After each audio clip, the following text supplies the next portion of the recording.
all you goblins and ghouls. Here at the Northern Light Webcasting Network and NLWN-TV, we have our own version of a Halloween treat for you. We have some Halloween tales from the golden days of radio. This would be an excellent time to turn down the lights and listen or view by the glow of the jack-o'-lantern. Keep in mind that these programs are from the 1930s and 1940s, a different time in America. So please enjoy these programs in the context of the times in which they were created. In your trick-or-treat bag, you will find our Miss Brooks and the antics caused with her trying to deal with a Halloween party. Then we'll bring you Sam Spade Detective in the Fairly Bright Caper. That'll be followed by The Shadow with Phantom Fingerprints and Inner Sanctum Mysteries with an episode called A Corpse for Halloween. We'll wrap up the night with the most famous Halloween radio broadcast of all time with the Mercury Theatre of the Air's presentation of War of the Worlds. So now, turn out the lights, as first we'll check in with the Aldrich family in an episode appropriately titled Halloween, which was first aired on CBS on October 31st, 1940.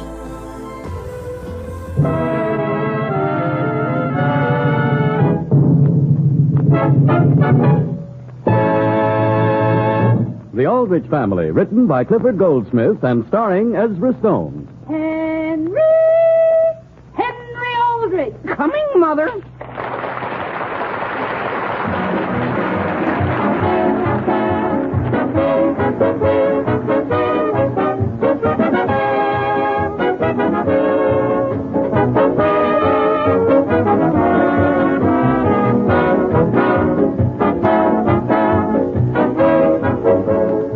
You know, ladies and gentlemen, scarcely a day passes that doesn't bring us a letter from some housewife praising Jell-O butterscotch pudding. Many of these letters read somewhat as follows. I've tried just about every ready-prepared pudding on the market, and Jell-O butterscotch pudding is the one for me. Other letters, of course, speak of how easy Jell-O butterscotch pudding is to make, because you simply add milk, cook for a few minutes, and cool. And still other letters tell us how grateful housewives are for the many ways you can serve Jell-O butterscotch pudding. But the big point is its flavor, the warm, buttery brown sugar flavor of creamy golden butterscotch. Just the way you like it, full of rich homemade goodness. Yes, friends, you like Jell-O butterscotch pudding a lot, so just try it. And let your own taste tell you why Jell-O butterscotch pudding is the pudding that thousands call the best of all.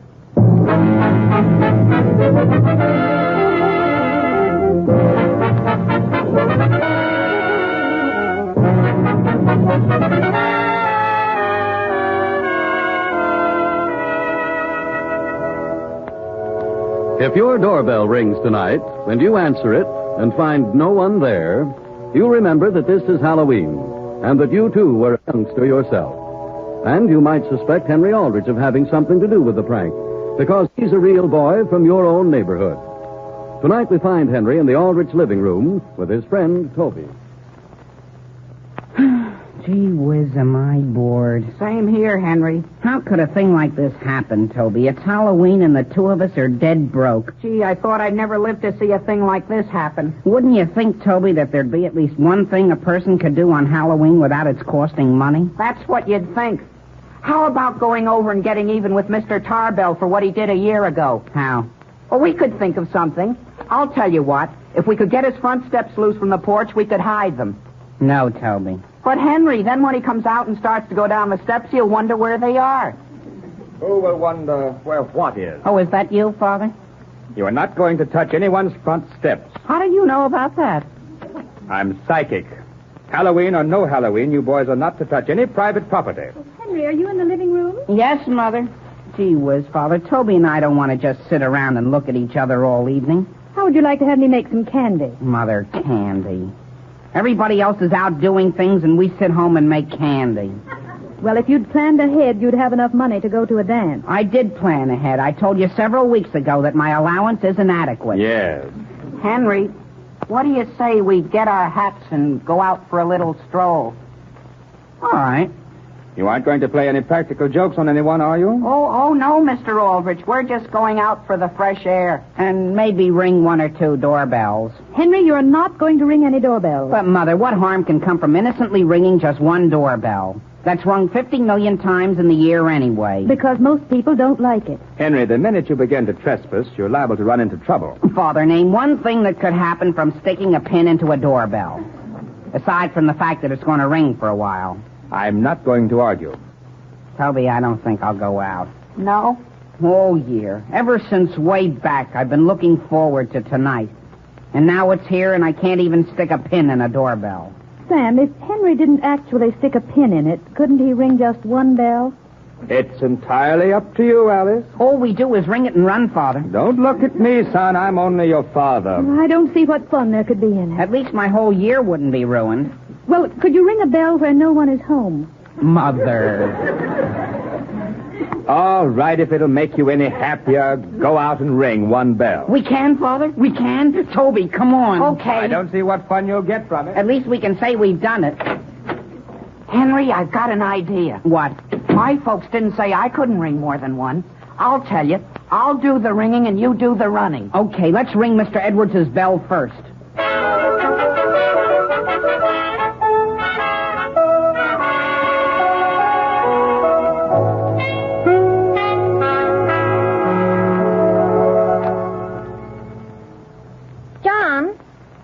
Edwards, are you out there on the porch without any hat on? I am. I was just out to look at the car. Someone has taken the battery out of it. Who do you suppose could have done a thing like that? Oh, some Halloween hoodlum. I tell you, Phoebe, this town has reached a nice state of affairs. Well, come in and close the door before you catch pneumonia. Do you know what I think I'll do?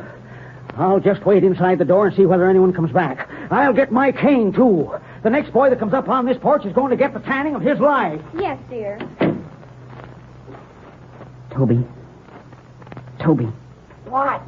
He's going in. Come on up on the porch. What were they talking about, Henry? Search me? Let's write a note and pin it to the door. Okay, got a pencil? No, here's my fountain pen. Listen, Toby, let's just ring the bell and run. Let me ring it. No, Toby, this is the only one I can ring. You can ring the next one. No, besides, Mr. Edwards was my idea. Here we go, Toby. I'm going to ring it. Do you hear anyone coming? No, I better ring it again. Well, Phoebe! Somebody's coming. Run, Toby, run. I am. Stop there! Stop! Oh, John! Quick, Toby, duck around the side of the house here. I'm with you, Stop! Henry. You hear me? Stop nothing. Oh, boy. Oh, boy. What was that? I'm all right. I just knocked over an ash can. Come on. Duck back here through this grave arbor. There goes Mr. Edwards over it. Toby, That'll help. If I catch you, I'll turn you both. come on out through these trees, Toby. If he catches you, Henry, don't give your right name. Whose name should I give? Take one up.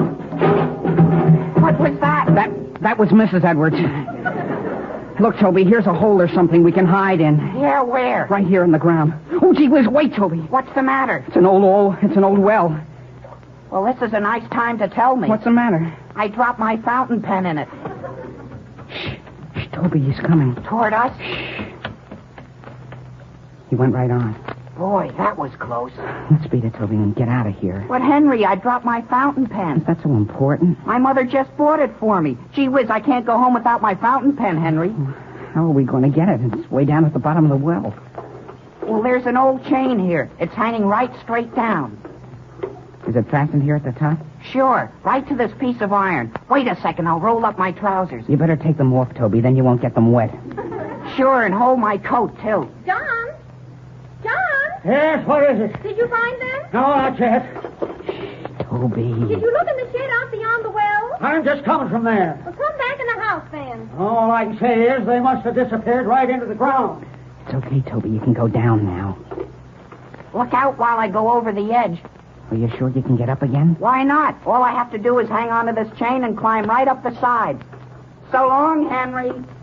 Hang on. Hang on tight, old boy. Gee whiz, What's the matter?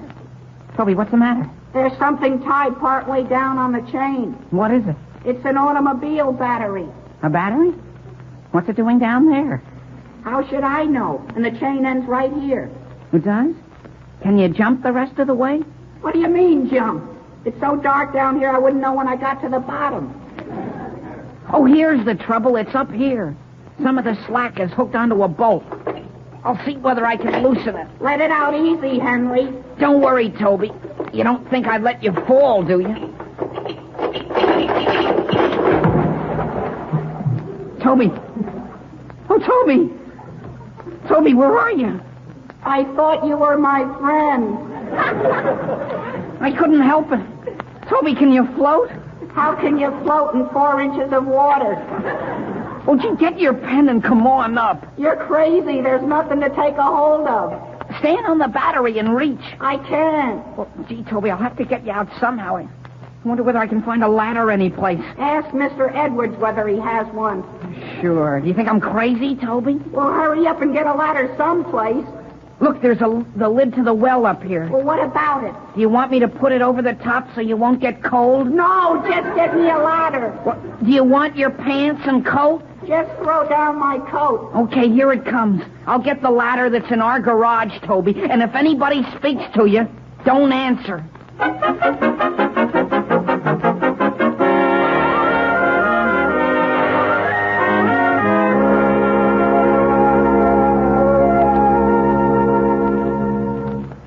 Sam, has Henry come in yet? Not yet.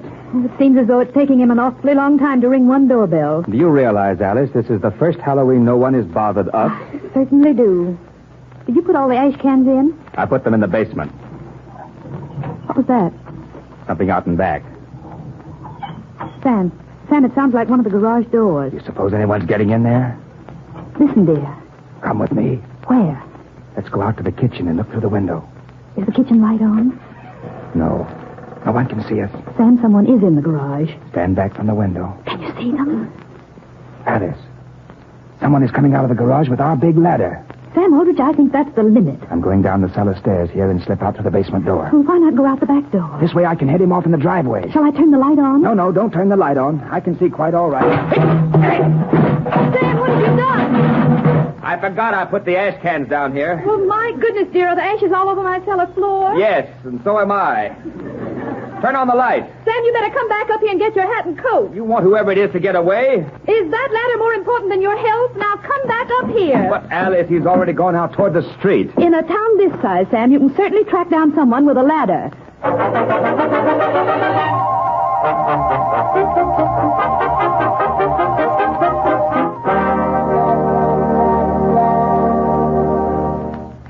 You say the battery was taken right out of your car, Mr. Edwards? Yes, officer. But you didn't see anyone? Not until a few minutes later. 2 boys come up on the porch and rang the bell, and I chased them right around here through the grape arbor. Were they carrying the battery? Well, I couldn't say.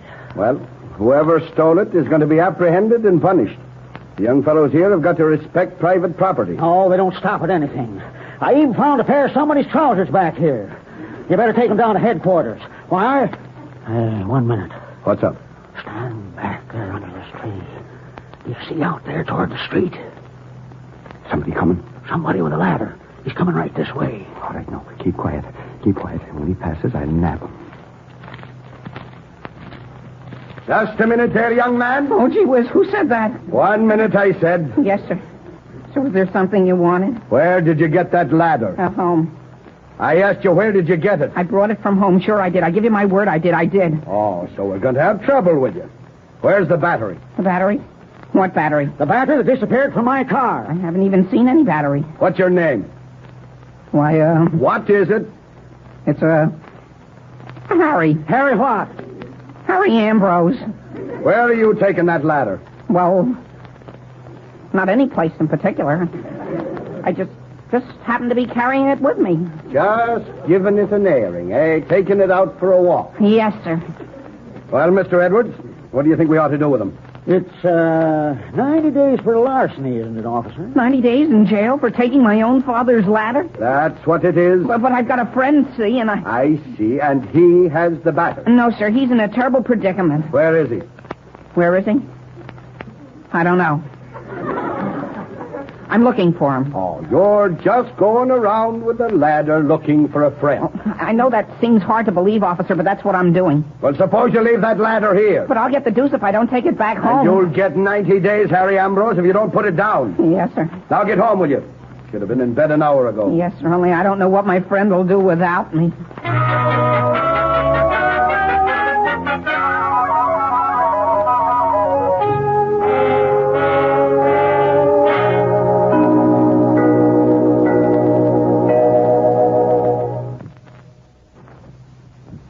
Now, ladies and gentlemen, this being Halloween, I'd like to tell you a ghost story. The story of Edgar the Gloomy Ghost.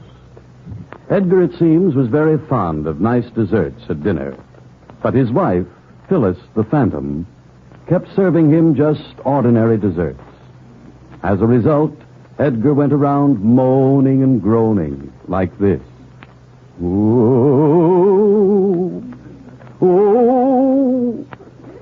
Then one day, Edgar's wife bought some Jell-O vanilla pudding at the ghostery store. And now Edgar is just as cheerful as can be. No longer does he go around moaning. Now he has a warm, likable laugh like this.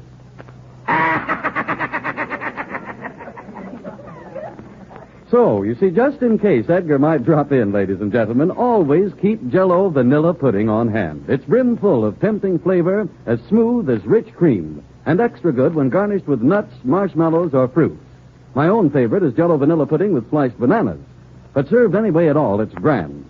Order this delightful, ready-prepared dessert and start right away to enjoy the luscious flavor of Jell-O vanilla pudding.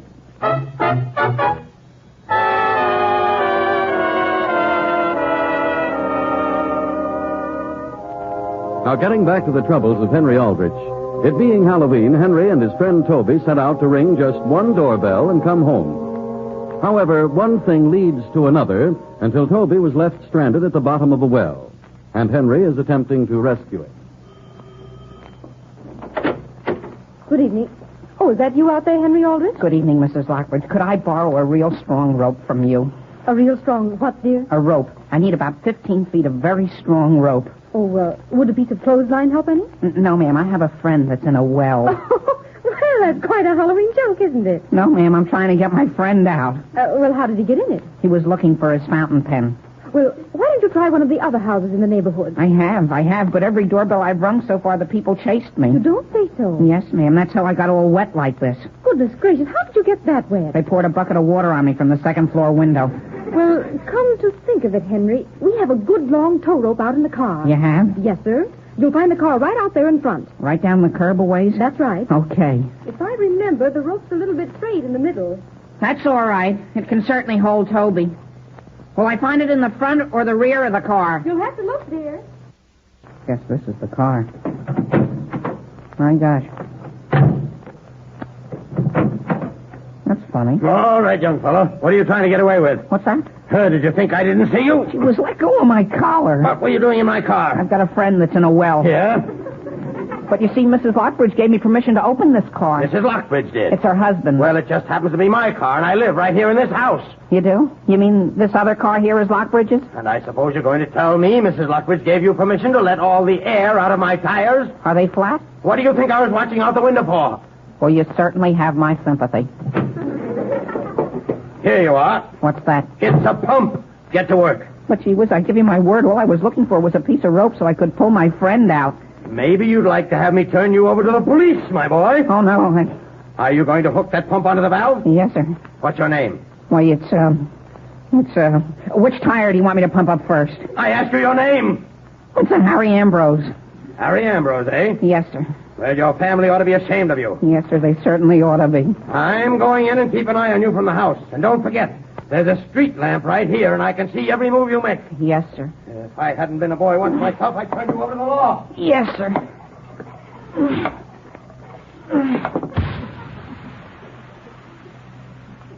Oh, gee whiz.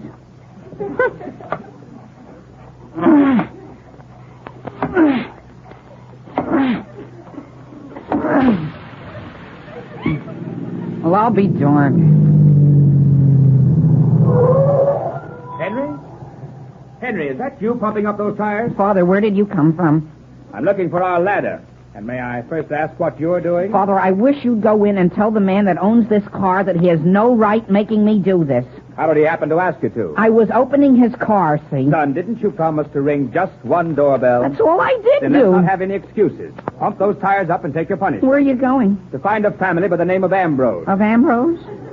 Ambrose? I tracked the boy by that name as far as Mr. Edwards' house. You don't happen to know him, do you? Harry Ambrose? You know him? Well, I think I've heard of him. But he's no friend of mine, Father. Well, hurry up and finish those tires, and then get on. But listen, Father. Hey there, let me hide behind your car. Who's that? Is that you, Henry? Is that you, Homer? Here, Henry, hold it. What is it? It's a red lantern. What am I to do with it? Just hold it, Henry. I'm in a hurry. But I don't want this, Homer. Oh, so there you are. Who? You with the lantern. Come along with me, my boy.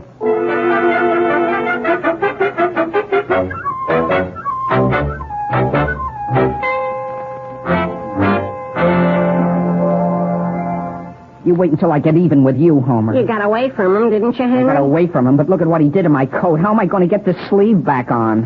Aren't I going to help you get Toby out of the well? Yes. And didn't I get this rope for you? Where did you get it? Isn't it a beauty, Henry? I found it over here on Walnut Street. What I mean, Homer, is whose was it? Nobody's. It was just roping off a new sidewalk that had been laid this afternoon. Listen, Homer, I'm not going to use it. Well, we aren't going to keep it, Henry. It's just to get Toby out. But, Homer, I don't think we should use it. All right, then. All right. Not so loud, Homer. Do you see somebody? We're right here by Mr. Edwards' house. Oh. Come on now, Homer, and follow me back to the well.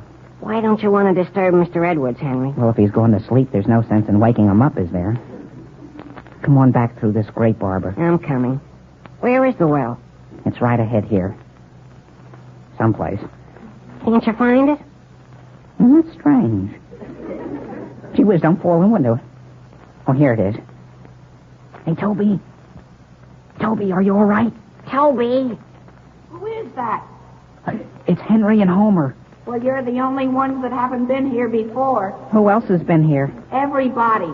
And they all threw something down. The last time it was a bushel of apples. Are you all right, Toby? How could I be? Get me out of here. We're letting a rope down now, Toby. Here, Henry, I'll help you. Is it down yet, Toby? No. It's coming. Homer, have you got the end? What end, Henry? Of the rope. The end's down here. Which end? Both ends. Well, gee whiz, Homer, if you aren't a help. Toby, throw one end up here. How am I going to do that? Just throw it right straight up. Here it comes. Where is it? Around my neck. Henry, I've got an idea. Look out. What are you going to do? How about dropping this rock down and letting him tie the rope to it? And then throw it up? Now listen. Don't throw anything more down here. There isn't any more room. Henry, do you think you could hold my hand while I go down part way? How would you get the rope? Well, Toby could tie it to my foot. Sure, and then I'll pull you back up. Well, take it easy now. Wait till I get over the edge. Okay, have you got a good hold? Yeah. What's that coming down? Don't worry, it's Homer. Don't jump, Homer. What do you think I am? Are you sure you got a hold of me, Henry? Sure. Easy now, easy. I only had something to hang on to. This is a nice time to think of that. Don't worry, Homer, I've got you. Boy, my arm's coming right out. How much lower is it? Wait a second and I'll tie the rope on Homer's foot. You got it? Come on, officer. I think they're off this way. I'm coming. Oh, gee whiz. What's that? Keep quiet. Oh, boy. Oh, boy.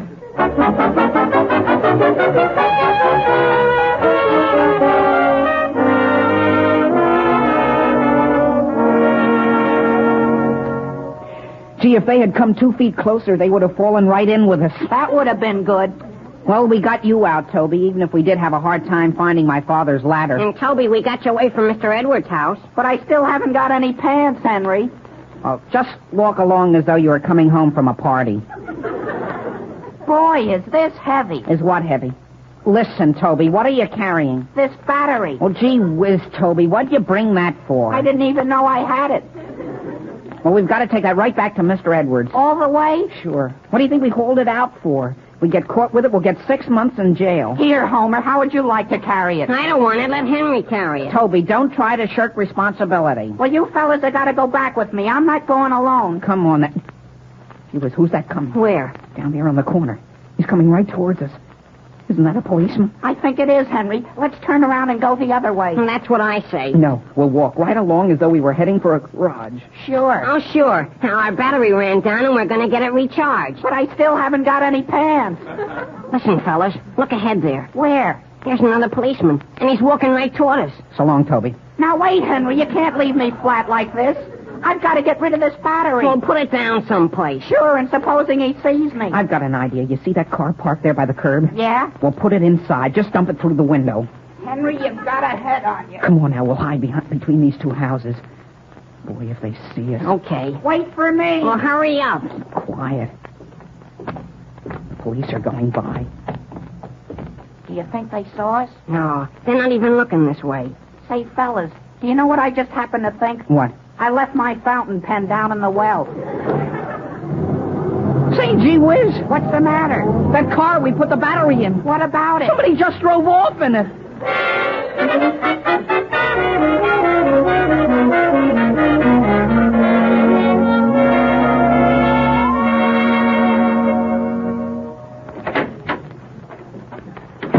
Is that you, Henry? Yes, Mother. Will you please tell me where you've been all evening? Just out with Toby. Fooling around. Well, come into the living room. I've got to make a phone call first, Mother. Hello, operator. Then I'll be right there. Operator, could you get me... It's right here in the book. It's Elm 36. Henry? Mother, Father isn't in yet, is he? No, he isn't. Oh, hello? Hello, is this Mr. Edwards? Well, Mr. Edwards, this is to inform you that if you will notify the police to look for a car number T765, I think. Or maybe it was T5 something. Anyhow, in it you'll find your battery. What's that? This is just a friend, Mr. Edwards, who happened to be passing by your house a little while ago. Henry! Goodbye. Henry! I'm coming, Mother. Why, where's your coat, dear? I just hung it up in the closet. Well, did you ring your doorbell? Yes, Mother, I rang it. Did you find it worthwhile? Well, to be honest, I think I'm getting a little too old to be doing things like that. Where's my Latin? Oh, Alice, is Henry in? Yes, Sam, he's sitting here studying. Where have you been? I found the ladder, but not the boy. Sam, what on earth you have all over your shoes? That is cement. They laid a new sidewalk over town and didn't even bother to rope it off. Well, don't get it all over the carpet. And what do you think I found a few minutes ago? What? A battery in the back seat of my car. A battery, Father? Tomorrow morning, Henry, you call up the police and find out who lost it. Aye, Father? And then after you've done that, you can go over to Mr. Edwards and get our ladder. Yes, Father. I wonder why people think Halloween is a time for fun.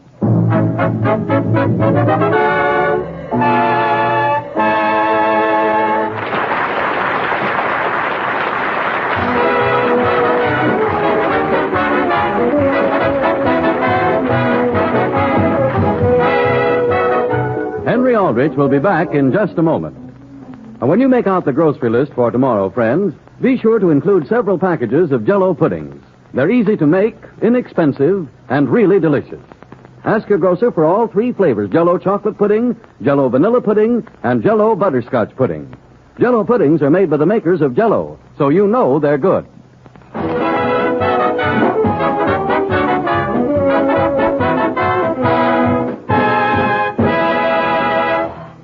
Good night, folks. Be seeing you next week, I hope. Now listen in again next Thursday evening to the Aldrich family and to the Maxwell House Coffee Time program, which immediately precedes it on most of these stations. A solid hour of sparkling radio entertainment every Thursday night. The Aldrich Family, starring Ezra Stone, is written by Clifford Goldsmith. Original music is composed and conducted by Jack Miller. Now this is Harry Von Zell bidding you all good night.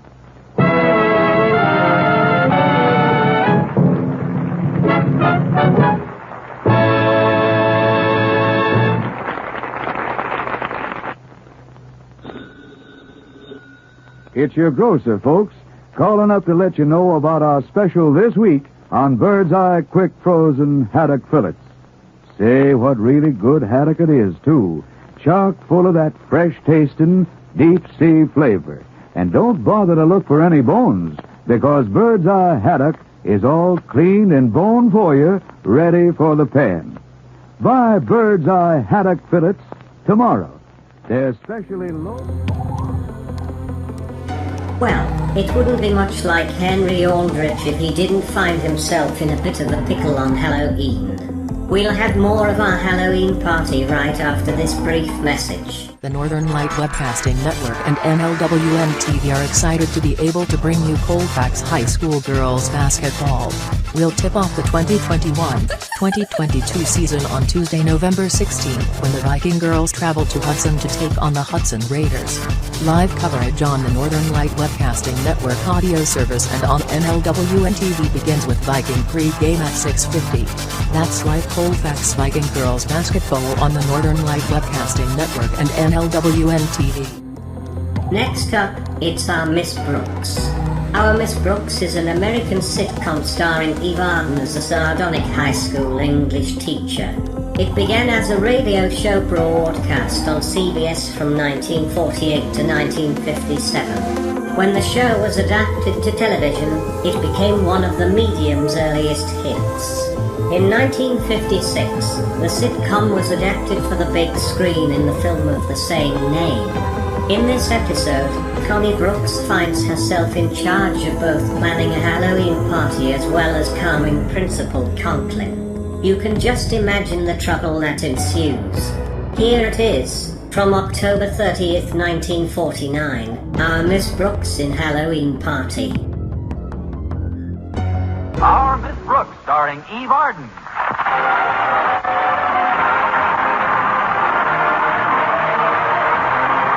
time once again for another comedy episode of Our Miss Brooks, written by Al Lewis. Well, many of us find it extremely difficult to get up early every morning, but our Miss Brooks, who teaches English at Madison High School, has been doing it for years. Yes, and I've learned one thing about early rising that's helped me immeasurably.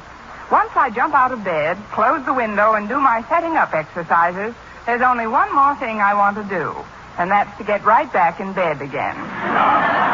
Last Friday morning, though, I was up and almost dressed by the time my landlady knocked on the door. Time to get up, Connie. I am up, Mrs. Davis. Come on in. I'm trying to get to school early so I can chat with Mr. Boynton for a few minutes before our first class. Is Mr. Boynton still as unapproachable as ever, Connie? I guess so, Mrs. Davis.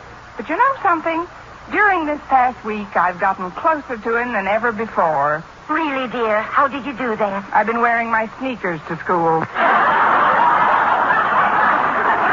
I hope I've got time for breakfast before Walter Denton comes to pick me up. There's something he wants to talk to me about before school starts.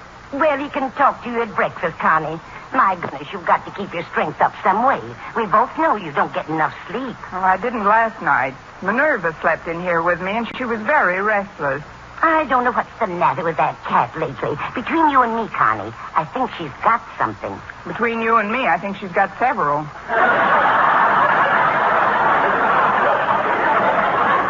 Maybe it's a mistake to let her get so friendly with the collie next door. They play together all the time, you know. Oh, so that's the source. Minerva had me up half the night with her pounding. That's just her tail beating on the floor while she's hunting. Oh, I don't mind her tail thumping so much, but every time she catches something with one paw, she applauds with the other three. Suppose we join Minerva in the breakfast nook. I've just given her some milk. Fine, I'll have a saucerful, too. Sit right down, dear. I'll boil you a couple of eggs. Just one egg will be plenty, Mrs. Davis. Well, Oh, Walter... That must be Walter Denton now. Just 6 eggs will be plenty, Mrs. Davis. The door isn't locked. Come in, Walter. Hiya, Miss Brooks, Mrs. Davis. Hello, Walter. How do you want your eggs, Walter? Quickly, please. Ready breakfast yet?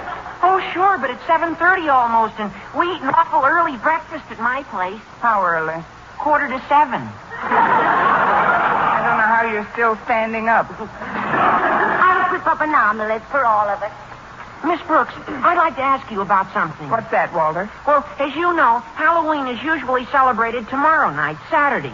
But Harriet Conklin's going up to her folks' bungalow at Crystal Lake for the weekend, so we wondered if it would be all right with you if we celebrated the holiday tonight. Well, why come to me? Shouldn't you contact the Goblins Union? We wanted to sort of have a little party. You know, Harriet, my pal Stretch Snodgrass, and I, and we were planning on inviting you, too. Oh? Where were you planning on holding this party, Walter? At your place. nice of you to invite me along. But I'm afraid we couldn't have any Halloween parties here, Walter. After all, I don't own this cottage. I just rent a room for Mrs. Davis. Oh, we've already got her permission. She's going to the movies tonight. Harriet asked her on the phone yesterday. It's just up to you, Miss Brooks. Well, I'm afraid I'm not interested in Halloween parties, Walter. I've got quite a bit of work to catch up on, and tonight looks like an ideal time to do it. Sorry, but you'll have to hold your party someplace else. Gee, Miss Brooks, Harriet and Stretch will be awfully disappointed. And so will Mr. Boynton. Mr. Boynton? Yeah. I was talking to him yesterday, and he was saying what swell fun he always thought Halloween was when he was a kid. And then we invited him to the party, too. And he accepted. And now there's no place to have the party. What's wrong with having the party right here?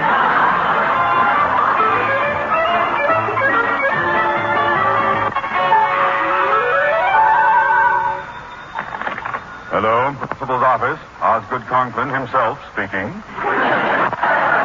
Hello, Osgood. It's me, Martha. We've been married 18 years, woman. I know your name.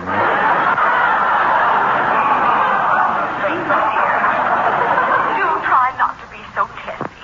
Do you realize that you left home this morning without even saying goodbye? Well, that's easily remedied. Goodbye. Wait, Osgood.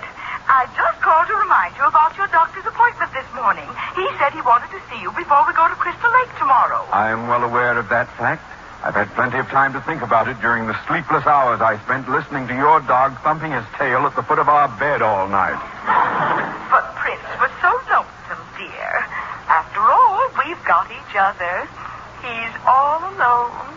Well, he wasn't alone last night. I never heard such scratching in all my born days. What's he got, anyway? Well, he can't possibly have anything, dear. You know he doesn't play with other dogs. In fact, he would have died of loneliness last week if I hadn't taken him over to Mrs. Davis's to play with her cat, Minerva. Well, you've got to keep him away from me. My blood pressure is higher than it's been in years. To make my morning complete, when I bent down to tie my shoelaces, my glasses fell out. Did they break? Not until I straightened up and stepped on them. Well, darling, in a couple of days in Crystal Lake, that will make a new man of you. Now go down to the doctor's and get a nice sedative to take with you. Very well, Martha. It's a good thing I have an extra pair of glasses with me, or I couldn't find my way to the door. Now, whatever you do, Osgood, don't break those. Thank you, my dear. I think that's sterling advice. Goodbye. It's later than I thought. I'd better hurry. So you see, Walter, if we all meet in the cafeteria at lunchtime, we can make the plan for... Oh! Miss Brooks, I presume. Oh, I'm terribly sorry, Mr. Conklin. I didn't see you coming. Oh, dear, I seem to have broken your glasses. Do you have another pair? No, Miss Brooks, I haven't. But perhaps I could get you a long stick and let you smash the windows in my office. You seem to be in quite a hurry, Mr. Conklin. Could I maybe take you somewhere? Who is speaking? It's me, Walter Denton. Your daughter Harriet's dreamboat. My daughter Harriet's... I'll talk to you later, Miss Brooks. Denton, pick up that shattered glass. Yes, sir. Oh, what should I do with it, Mr. Conklin? Eat it, you lame-brained dunce! Gosh, Mr. Conklin's sure in a bad mood today. He looks pretty purple, doesn't he? Even for him. He certainly is excitable. Hi, Walter. Oh, hello, Miss Brooks. Hi. Hello, Harriet. Did you run into Daddy yet this morning? It's in the hands of the insurance company now. His temper's pretty miserable today. Yes, I know. Poor Daddy's been depressed all week long. I don't know what it is. We all try to please him. What he needs is some recreation and diversion. Say, I have an idea. What is it, Miss Brooks? Well, instead of my place tonight, why don't we have our Halloween party at your house, Harriet? That way we could surprise your father and cheer him up a little bit. Wonderful. Miss Brooks, you've done it again.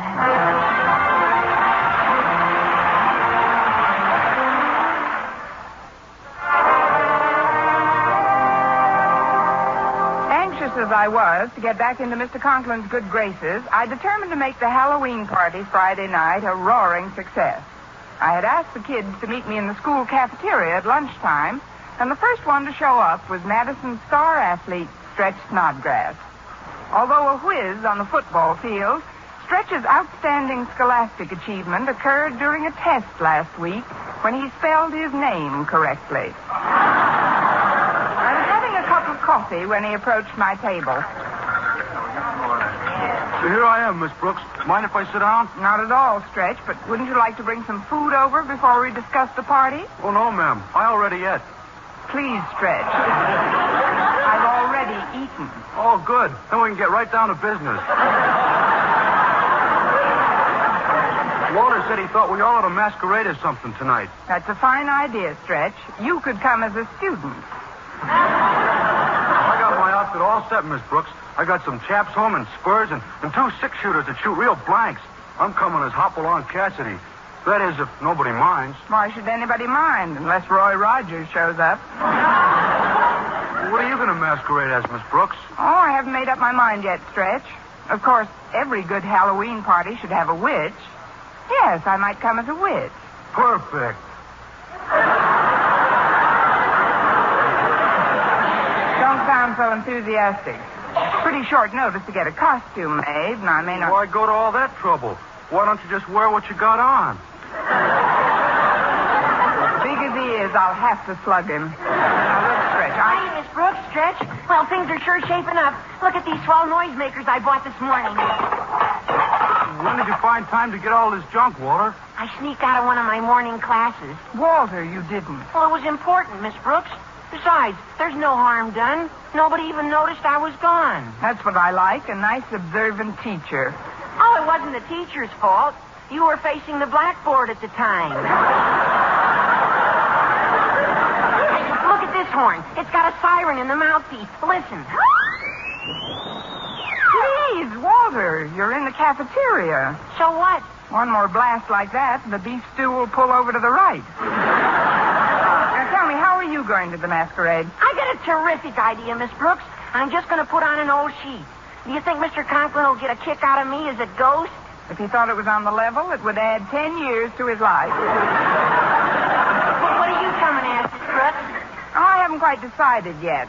Any suggestions? Well, just one. I don't want you to think I'm being fresh or anything, but, this is going to be a Halloween party, and, I'd be glad to furnish you with a broom. I guess I'm a natural for it. Look who's coming over. Oh, it's Mr. Boynton. Hello, Mr. Boynton. Hello, Walter. Hello, Mr. Boynton. Hello, Stretch. Hello, Miss Brooks. Hello, Mr. Boynton. Goodbye, Walter. Goodbye, Stretch. We ain't going nowhere. Stretch. Don't you know the old expression, two's company, three's a crowd? Sure I do. But there's 4 of us. We gotta help Harriet figure out a costume for tonight. See you later, folks. Yeah, see you later, folks. Oh, so long, boys. Well, Miss Brooks, I think it's a splendid idea you're giving this little surprise party for our principal tonight. It should do him a world of good. It should do us a world of good, too, if he brightens up a bit. What kind of an outfit do you think you'll wear, Mr. Boynton?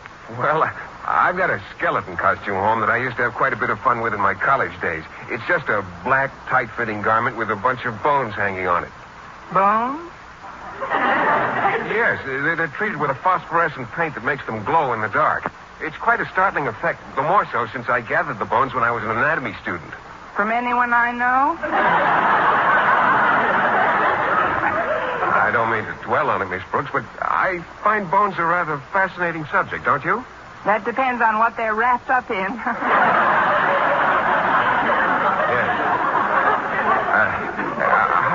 How are you masquerading tonight? Oh, I don't know. If you're coming as a skeleton, maybe I'll come as a bottle of vitamin. I'm really a little stumped, Mr. Boynton. What do you think I should be? Well, the 2 most popular figures associated with Halloween are a black cat and a witch. And I'm much too tall for a cat. Walter! Oh, Walter! Yes, Miss Brooks? Get a lube job on that broom, boy. Constance Brooks rides tonight.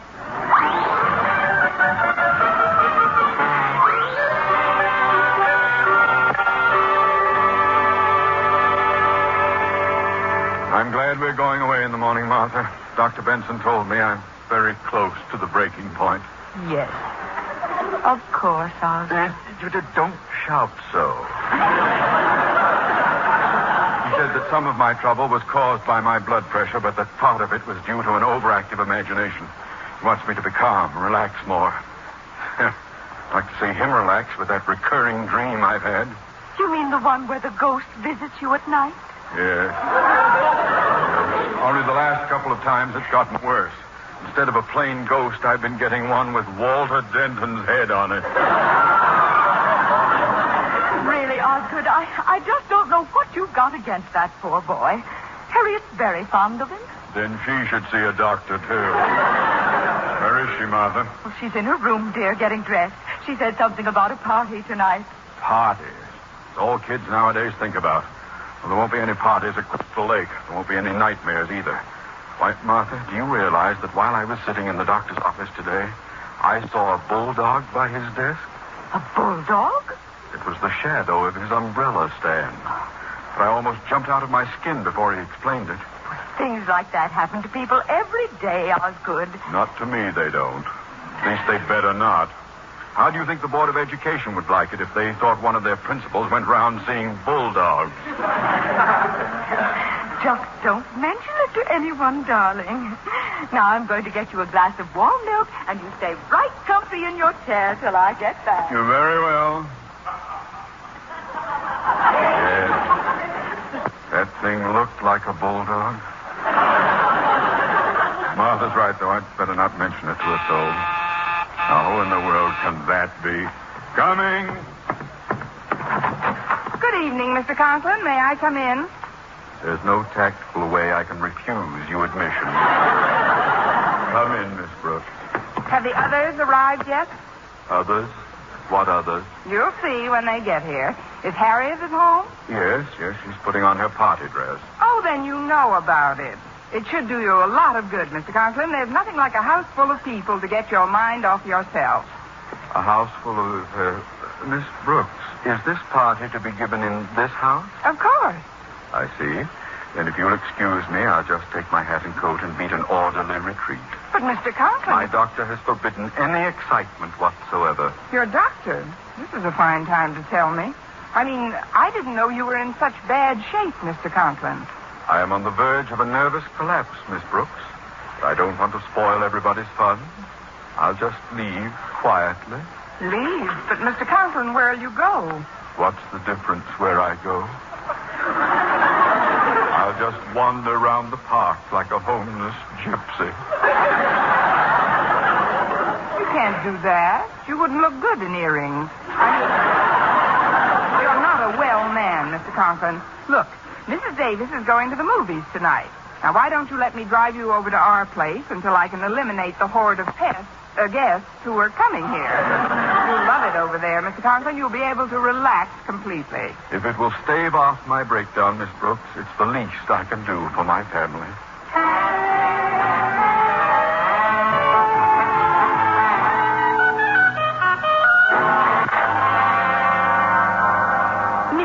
Left right after dinner, Mr. Boynton. I guess she forgot to buy a few items for the party tonight. I'm sure she'll be right back. Fine. Swell. This way our surprise will work out even better. Surprise? Yes, ma'am. We thought we'd try out some of our Halloween tricks on Miss Brooks before we go over to Mr. Conklin's house.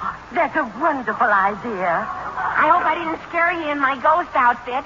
No, I thought you were the laundry man. How do you like my costume, Mrs. Davis? My, you've lost weight, haven't you? This is a skeleton suit in honor of Halloween. Isn't that terrifying? And who's this cowboy with you?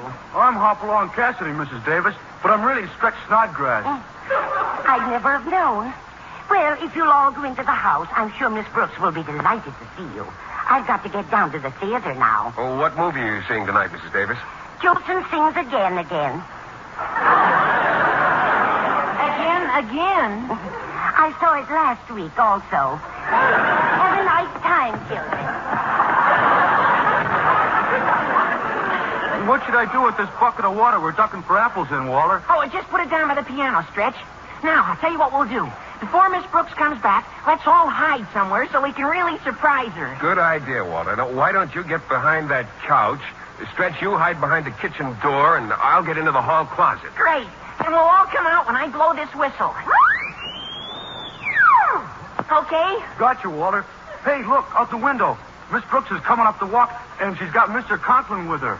Mr. Conklin? Oh, she probably wanted to get him out of the way while we were getting things ready at his place. So much the better. We'll surprise both of them at the same time. Now, first I'll put the lights out. Quick, let's get out of sight.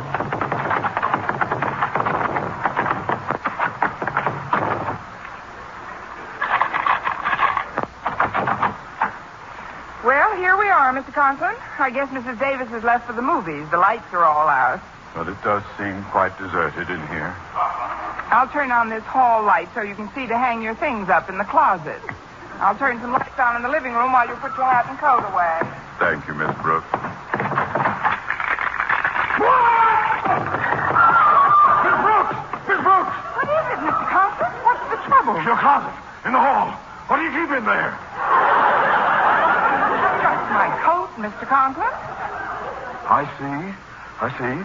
Tell me, Miss Brooks, is it a long black coat with luminous bones? Luminous bones? Oh, no. Oh, please wait right here, Mr. Conklin. I'll investigate. Oh, it's me, Miss Brooks. You should have seen Mr. Conklin's face when Get behind those other coats immediately, Mr. Boynton. But, Miss Brooks... I can't explain now, but don't you dare come out of there until you get a signal. Well, Miss Brooks, what did you see? See? I didn't see anything, Mr. Conklin. It must have been your imagination. My imagination? Then the doctor was right. That, Mr. Conklin? I'd rather not talk about it, Miss Brooks. If I could just lie down somewhere. Oh, of course, Mr. Conklin. Just stretch out on this couch. I'll go get another cushion for you. All right. That's better.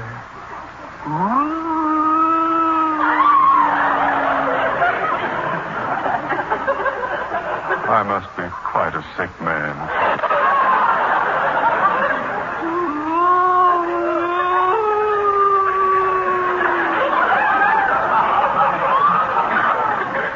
If I weren't sick, I wouldn't be moaning like this.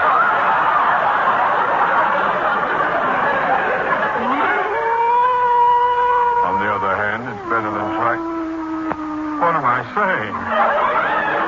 I'm not the one who's moaning. I've returned. I've come back. Who's that? Where are you? Look behind you. Behind the couch. Behind the tree. Mr. Conklin, are you all right? What happened? Miss Brooks, how long have I been asleep? Asleep? Yes.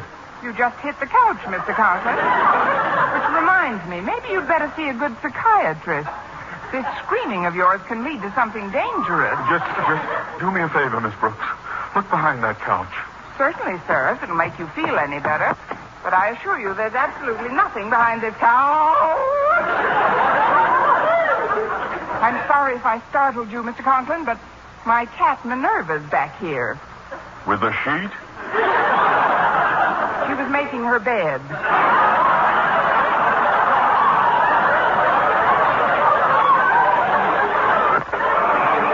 Stay out of sight, Minerva. There's a good Gerga boy. A girl.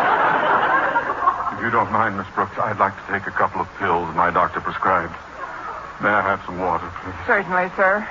If you've got an extra pill or two, I'll be happy to join you. Just sit right here, Miss Conklin. I'll go into the kitchen and get some water. No, on second thought, you'd better come with me. I don't want you to get nervous again. Yes, I think you're right, Miss Brooks. Doesn't do for me to be alone lately. Now, where's that light switch? Well, dog might catch if it ain't roundup time.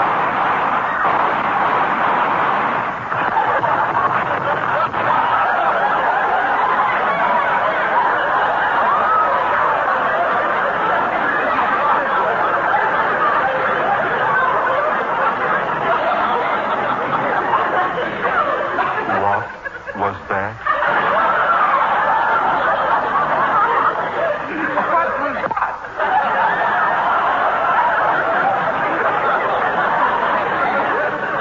Miss Brooks, do you mean to tell me I'd actually taken leave of my senses? Oh, it isn't a real leave, Mr. Conklin. You're just on a weekend pass. Oh, lots of people get temporary hallucinations. Maybe we'd better go back to your house. Yes, at a time like this, I suppose I should be near my loved one. Happy Halloween, Mr. Conklin. Look, it's me. Then, how did you... What's this? It's just my coat coming over. Get back to the closet. It's me, Mr. Conklin. I'm a skeleton, see? Look at me, Mr. Conklin. I'm Hopalong Cassidy, and I'll plug the first hombre that makes a move. Snodgrass? Oh, stop that! I must control myself. What's wrong, Mr. Conklin? You don't seem to be enjoying yourself. Yeah, you act all jumpy and funny. Gosh, Miss Brooks went to a lot of trouble to get this thing organized. Walter, please. Oh, Miss Brooks organized it, did she? Sure, she planned the whole thing. She deserves every bit of credit. Well, she's certainly going to get it. Miss Brooks, I want you... Miss Brooks, get your head out of that bucket. This is no time to be ducking for apples. Who's ducking for apples? I'm trying to drown myself.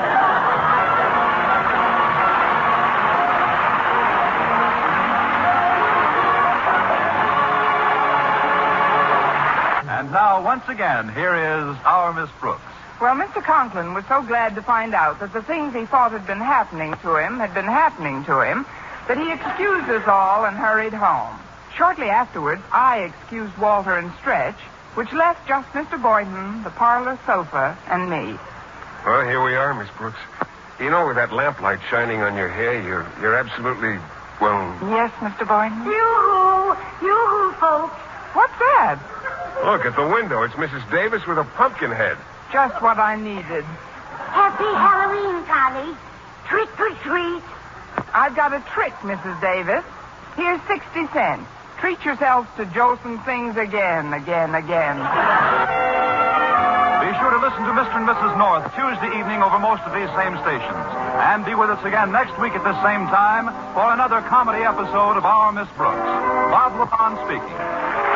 This is CBS, the Columbia Broadcasting System.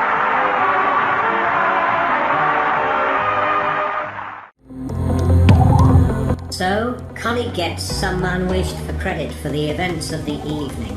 It seems she planned everything well except for her time with Mr. Boynton. Well, let's give them some privacy and move on with our Halloween party right after this message. You're tuned to the Northern Light Webcasting Network and NLWN-TV. We use advertising revenue to make this service available to you. If you have a business and would like to get your message out to our ever-increasing audience, give us a call at 715-563-1749. We'll be happy to discuss our budget-friendly advertising packages with you. Get your business noticed on the Northern Light Webcasting Network and NLWN-TV by calling 715-563-1749. Next up, we'll take a brief interlude with this clip from the Philco Radio Time with Bing Crosby. Bing's guests are Victor Moore and Boris Karloff, and the three will regale us with a Halloween tune. This is the Philco Radio Time from October 29th, 1947.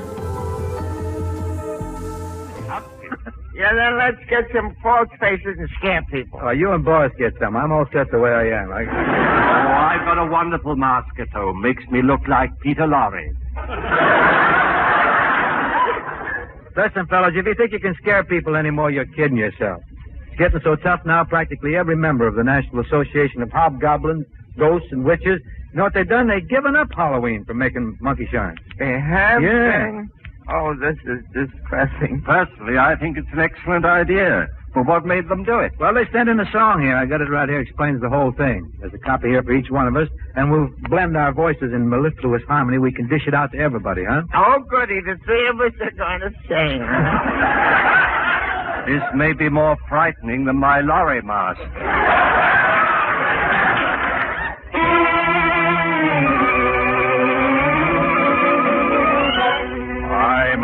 phantom. I'm a goblin. I'm a very wicked ghost.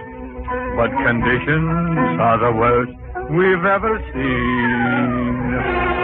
When we look at all the headlines that they print from coast to coast, we're afraid to leave the house this Halloween.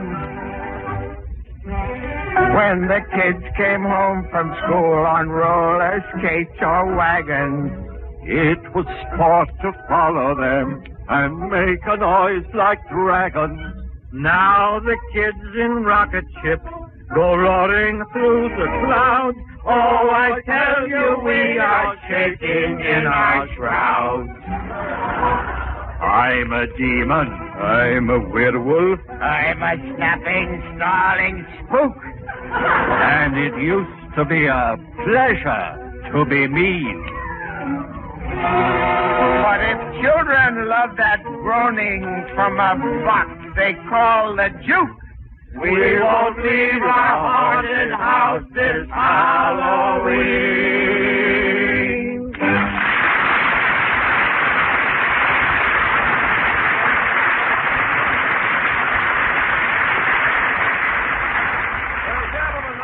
It's about time to close shop for tonight. Before locking the door, I want to thank Boris Karloff, Victor Moore, and Gail Robbins for being with us. It's a pleasure, Bing. Yeah, for me too, Bing, but Boris, I'm very unhappy with you. You haven't said one spooky thing all night. Vic's right, Boris. You've been pretty docile. Can't you get just a little sinister before you go? Well, I might invite all of you over to my house for the Halloween party. I'm going to serve a delicacy of my very own. What's that? Frozen blood on a stick.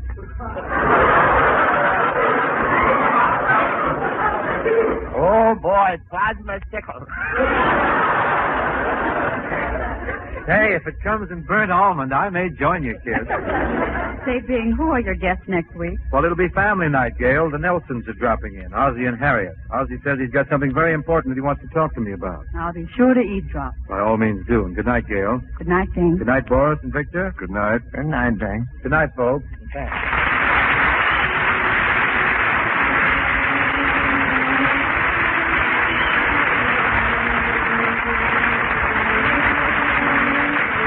Program was produced and transcribed in Hollywood by Bill Morrow and Murdo McKenzie. Tune in to Philco Radio Time next week and hear Bing Crosby, Don Scott Trotter and his orchestra, the Rhythmaires, and Bing's guests, Ozzie Nelson and Harriet Hilliard.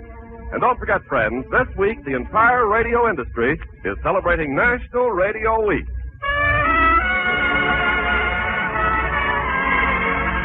And now, stay tuned for Henry. Yes, it's the laugh-provoking Henry Morgan Show coming up next. This is ABC, the American Broadcasting Company. It appears as though Mr. Moore, Mr. Karloff, and Mr. Crosby are none too happy with what Halloween has become. Well, let's give them some privacy to wallow in their sorrow as our Halloween party will continue right after this message. The Northern Light Webcasting Network and NLWN-TV are excited to be able to bring you Colfax High School boys basketball. This is what we came here for! We'll tip off the 2021-2022 season on Tuesday, November 30th when the Vikings host the Amory Warriors. Live coverage on the Northern Light Webcasting Network audio service and on NLWN-TV begins with Viking pregame at 6:50. That's live Colfax Viking boys basketball on the Northern Light Webcasting Network and NLWN-TV. Next up, it's Sam Spade Detective. The Adventures of Sam Spade was a radio series based loosely on the private detective character Sam Spade, created by writer Dashiell Hammett. The show ran for 13 episodes on ABC in 1946, for 157 episodes on CBS in 1946 to 1949, and finally for 51 episodes on NBC in 1949 to 1951. The series starred Howard Duff as Sam Spade and Lurene Tuttle as his secretary Effie. In this episode, Sam starts things off with dictating to Effie a witch's brew. Here it is, from October 31st, 1948, The Adventures of Sam Spade in the Fairly Bright Caper. The Adventures of Sam Spade, Detective. Brought to you by Wild Root Cream Oil Hair Tonic. a non-alcoholic hair tonic that contains lanolin. Wild Root Cream Oil. Again and again, the choice of men and women and children, too.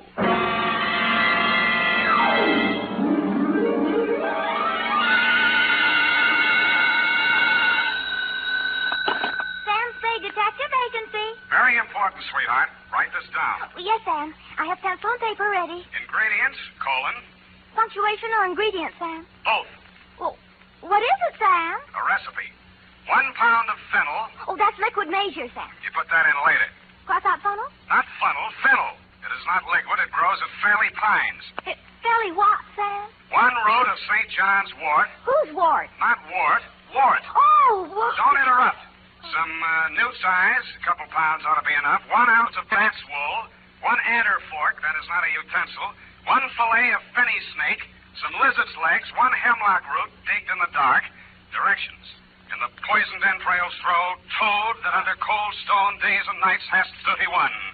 And if anyone drops in for trick-or-treat, Effie, leave him have it. Oh, Sam, now I get it. Halloween. It's a witch's brew. You were only fooling. That's what you think, sweetheart. Get out your cauldron, your poison pen, and your book of malefactions. I'll be right down to dictate my report on the Fairly Bright caper, or I should have stood in bed and ducked for apples.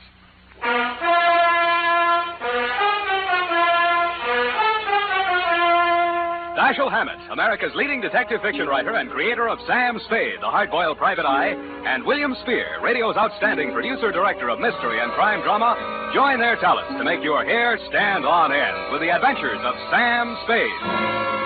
Presented by the makers of Wild Root Cream Oil for the hair.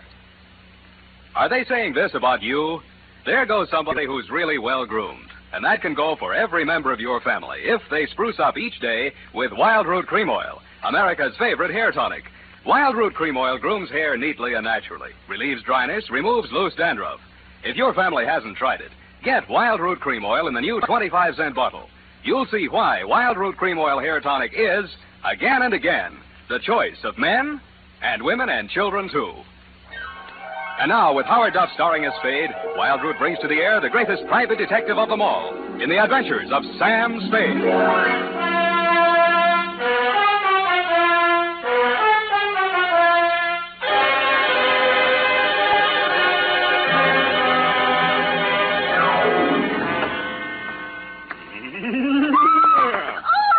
Is that the wind dying? Oh, no, it's only 2 devils that blow through a murderer's bones to and fro in the ghost's moonshine. Oh, Sam, take off that ridiculous mask. You look about as much like a demon. As a demon, check. Fly your broom into the adjoining office, sister, and we'll weave a few spells. Date, Effie. Yes, Sam. What is this thing on my desk? Looks like a pumpkin. It is a pumpkin. I made it this afternoon. Here, I'll light it. Well, isn't that cute? Isn't that cute? Eyes and nose and mouth. Looks like Lieutenant Dundee of Homicide. Well, thank you, Sam. Thank you. Well, I guess everyone knows it's Halloween, even if they don't listen to the radio. Shall we? We shall. Date, All Hallows Eve, 1948, to Hillary Bright, Esquire, number 13, Black Place, City. From Samuel Spade, license number 137596. Subject, the Fairly Bright caper. It was a fairly bright afternoon for the fog-bound Bay Area. There was no frost upon the pumpkin. In fact, as yet, no pumpkin. But I did see a black cat and several attractive wolf girls in broomstick skirts during the bus ride down the peninsula to your client's ancestral estate, Fairley Pines. A bat flew out of a hollow tree as I mushed up a road through some pine woods to the house. In the gathering dusk, I also observed a toad, a lizard, and a hooty owl, which, if memory serves, are staple ingredients for a witch's brew. Then I observed, hobbling out of the forest, an authentic hag. She was wearing a dusty black robe, a peaked black hat, and her matted gray hair coiled serpent-like around her evil countenance. She leaned on a gnarled staff of hemlock, fixed me with her yellow, glittering eyes, and said, Hello, kiddo. Yes'm. Which way's the house? Which house? Fairly Pines. Lost my bearings, I did. I was looking for some fennel. Oh. I got the bat's wool right enough and newt's legs. Couldn't find no adder's forks, but reckon this here copperhead will do the trick. What are you going to do with all that stuff? It's for the brew. I'm the witch I hired for tonight. Name's Gudge. Born Sophia, but of course I don't have no Christian name anymore since I sold out to Old Scratch. Beat me down on my price, he did, too. Look at that wart on my nose. What nose? Huh? The house is up that way. Mind if I walk along with you, pretty boy? I don't like girls. Huh? No, not at all, ma'am. No need to be afeared. With the scoungy thief they're obeying me, they'll be lucky if I give them a whiff of brimstone. Not so close, please. But I did promise one manifestation, and the scream of a soul in torment is the witching hour. Yeah. Fiddle, fiddle, aye, fiddle. Ready or not, Who is that? What's your hurry, sir? Where do I find Mr. Hillary Bright? Oh, you're the detective, Spade? Right. Oh, well, I'm Homer Langdon, attorney for the Fairley estate. Come along, I'll take you to him. Sorry for that challenge just now. Been hearing strange noises around the grounds. You notice anything peculiar as you came up the road? Well, there was an old lady. I use the term loosely. Looking for Fennel? Yeah. That's the witch. Mr. Bright hired her for the party tonight. Takes her work kind of seriously, doesn't she? Well, you know how it is. Seasonal work. What does she do between Halloweens? Claims she hibernates. God, Ophelia. Mrs. Fairley, Spade. She's eccentric. Don't let her know. Check. Oh, here I am, Homer. What was it you wanted? Oh, it's the man from the caterer. No, Ophelia. This is Mr. Spade, the detective that Mr. Bright employed. Oh, well, about that recipe for the aspic. Cook says she's never heard of putting fennel and lizard's claws in a tomato aspic. And Mr. Bright says hemlock is poison. You've got it mixed up, Ophelia. That's the recipe for the witch's brew. Well, anyway, the grocer says he doesn't stock them, so you'll have to garnish it with parsley. Ophelia, he's not the caterer. He's the detective. Oh! Well, keep your eye on those pumpkins. Mice, you know. Mice? You know, mice. Pumpkins? Where is that witch? I've got to tell her about the parsley. Oh, witch!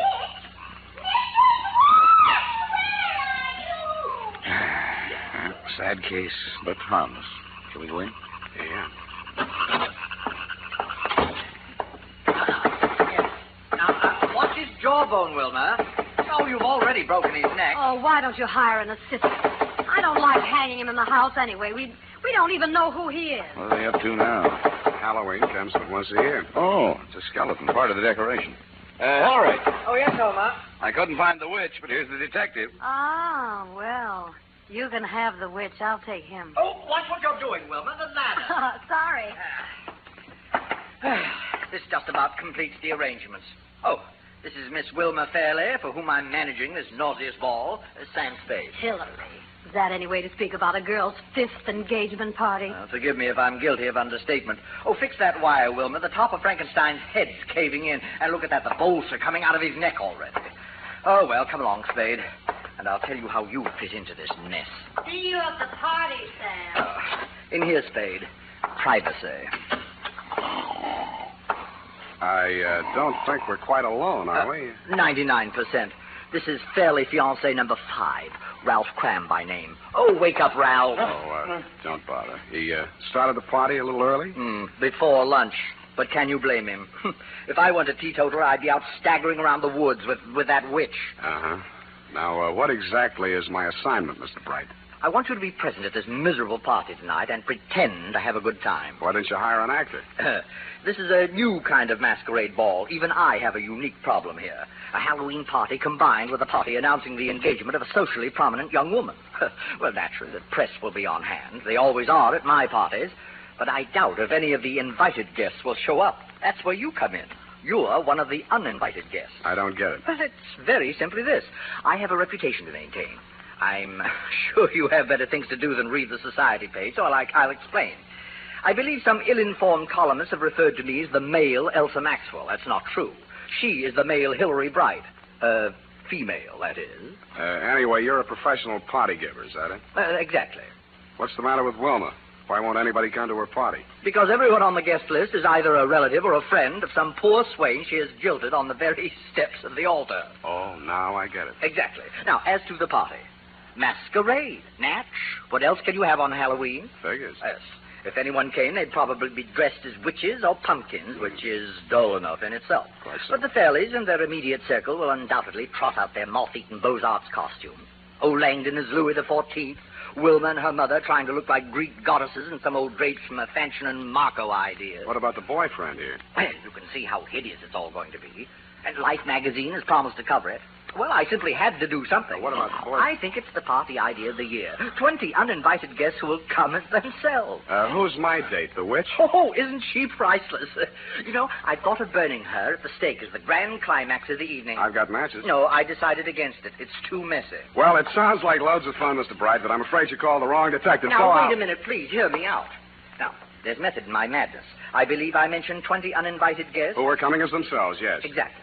Well, I've gone to a great deal of trouble and expense getting together a really colorful group. All authentic types. A gangster, a shrimp fisherman, a swami, 3 bubble dancers, a gypsy, a paroled axe murderer, a sandhog. Oh, that reminds me, I must see whether the blubber arrived for that Eskimo they're flying down from Nome. Yeah, well... What I'm getting at, Spade, is that with a collection of people like that, well, anything might happen. well, why didn't you invite the local police force? Oh, they're coming in costume, of course. Good, then you won't need me. Besides, I get $800 a day in expenses. Mr. Spade, at the last party our local chief of police attended, the guests were held up and robbed of $50,000 worth of jewels, including the chief's gold badge. So, you see, we do need you. Hey, what's that? Oh, go back to sleep, Ralph. It's only the guests arriving. I get $1,000 a day.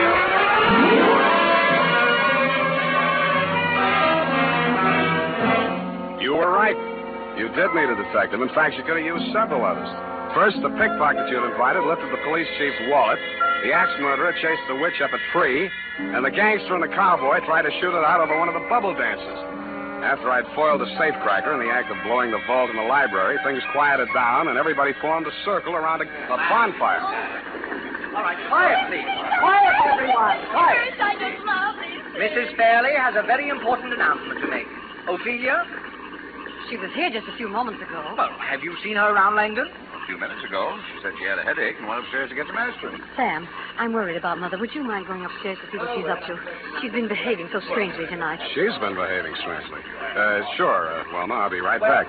Come along, let's get on with it. A witch. You stand over here. Here? No, bring your broom. That's it. And don't look so pleasant. You're supposed to be evil. Beware.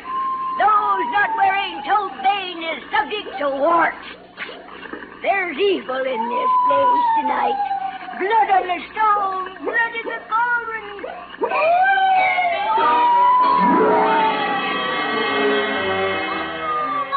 I hated to miss the manifestation, and I hoped I'd get back in time for the scream of the soul in torment, the witch had promised earlier in the evening. I cased the rooms on the second floor. Wilma's fiancé, Ralph Cram, was in one of them, asleep. Ophelia wasn't in any of them. But in one of the bedrooms, I found something that puzzled me. A rope made out of bed sheets dangled out of the window, but the window was closed. I walked over and opened it. The witch was still at it. I couldn't see the merry little group around the bonfire, but where the firelight glowed against the tree trunks at the edge of the woods, I saw a white-robed figure crouching in the shadows. Then I heard it.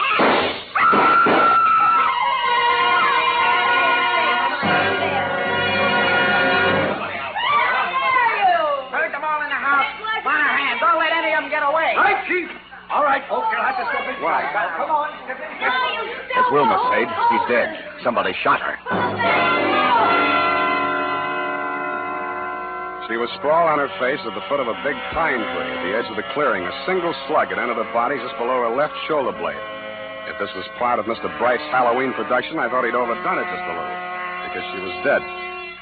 As nearly as I could reconstruct it, Wilma had been standing outside the circle of people grouped around the fire, as if somebody in the woods had called to her and she'd left the group to investigate. She'd been facing the fire when she was shot. And what about the 2 shots that had missed her? If the killer had been aiming at her and missed, he couldn't have avoided hitting somebody else in the crowd. I went back to the house to check the guests. All there, unwounded and accounted for, except the witch. According to the local chief of police, who was rapidly turning into a toad, she had flown away on her broom. I checked my nose for warts.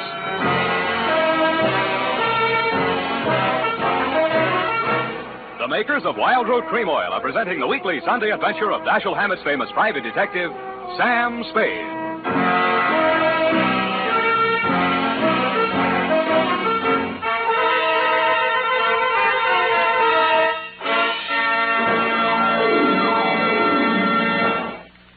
here's important news on good grooming. If you want the well-groomed look that helps you get ahead, socially and on the job, listen.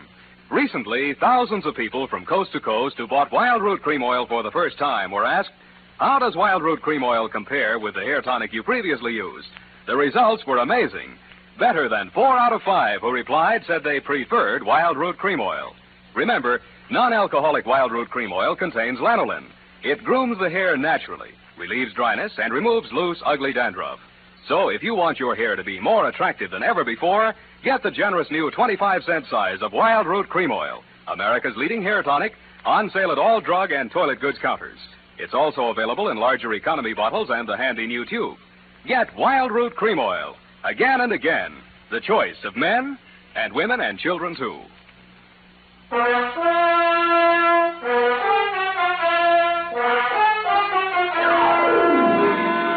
And now, back to the Fairly Bright Caper. Tonight's adventure with Sam Spade.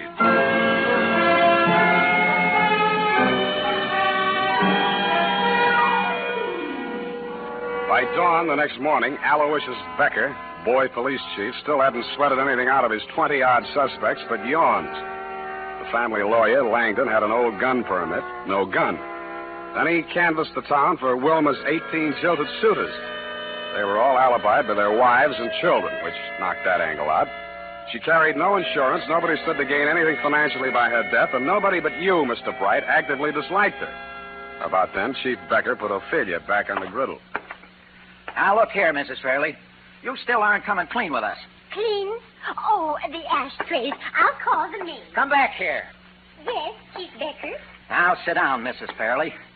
Now, let's go over the part of your story where we found the bed sheets hanging out your window. Yes. Why did you tie the bed sheets together and hang them out the window? For a rope. So, you admit that you used that rope to sneak out. I did no such thing. I always go out that way at night. And you admit that... Oh, I give up. Mrs. Fairley. Oh, it's you, Mr. Spade. I want to thank you for guarding the pumpkin so well. I didn't see a mouse all evening. Thank you, Mrs. Fairley. I only did what... Oh, why is Chief Becker so angry? I think what's worrying him, Mrs. Fairley, is why you closed the window behind you when you went out on your rope. So no one would know. Wilma worries about me. You won't tell her? It's as plain as a nose on your face what she's doing. Working up to an insanity plea. Ingenious theory, Chief, but look, can I talk to you a minute outside? Yeah, could use a little air. Keep 'em all here, Monahan. Look, Chief, why don't you lay off that poor old dame? She's too vague, disorganized. It took a marksman. The way the wound was, no point of exit, just punctured the wall of the heart and stopped. A low-velocity impact. Sure. A what? It had been fired from about the maximum range of the .38 pistol. You'd have to figure on the drop in trajectory as the bullet slowed down. It was either a trick shot or one that just connected accidentally. By the way, we only have your word for it that you were upstairs in the house when those shots were fired. You carry a .38, don't you, Spade? What kind of gun do you carry, Chief? Yes. Well, we'd better wait till ballistics sends back the report on the slug. Gosh, if we could only figure out where she hid the gun. Don't look now, Chief, but that witch is back again. What? Pretty boy, where have you been? I've been looking all over for you mortals. You're going to have a good deal of explaining to do, lady. Why did you fly away like that last night? I had to see to my cauldron. A good thing I did, too. Look what I found in it. No wonder my manifestation didn't work. Base metal in my brew. 38 caliber, too. 3 bullets fired. Gee, that settles it. You're under arrest. Who, me? Yes. No, her. Oh, no, you don't. I'll put a spell on you, I will. I'll turn you into a toad. Look, Chief, where's that gun permit you took out of Langdon's room? Oh, I forgot about that. Here, it's in my pocket. Let's see that serial number. Well? They match. It's Langdon's gun. Boy, oh, boy, then it's settled. That's what you think, boy, oh, boy. Don't forget, he's a lawyer.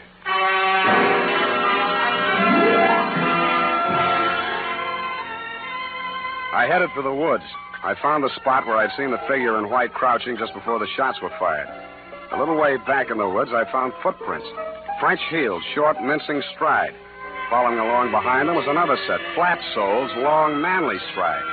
The mannish footprints followed the feminine footprints almost to the clearing and then stopped. The feminine footprints went on straight to the spot where Wilma had fallen. I knew that no woman had been over this trail since the murder except the witch, who probably had cloven hoofs. Her cauldron had vanished, but the fire was still smoldering. I kicked through the ashes. I didn't know what I was looking for, but I found it. I raked it out with a stick and prodded it. The blackened outer layers crumbled away. It had been a raging bonfire, but there are few things harder to burn than a telephone book. The middle pages were yellowed from the heat and seared around the edges, but they were still intact. There was a hole punched in the middle of each page. Feminine footprints right up to the X that marked the spot in the phone book through which a bullet had been fired. I had a hunch the ballistics report would prove that Langdon's gun did not fire the fatal bullet. I was right, but for the wrong reason.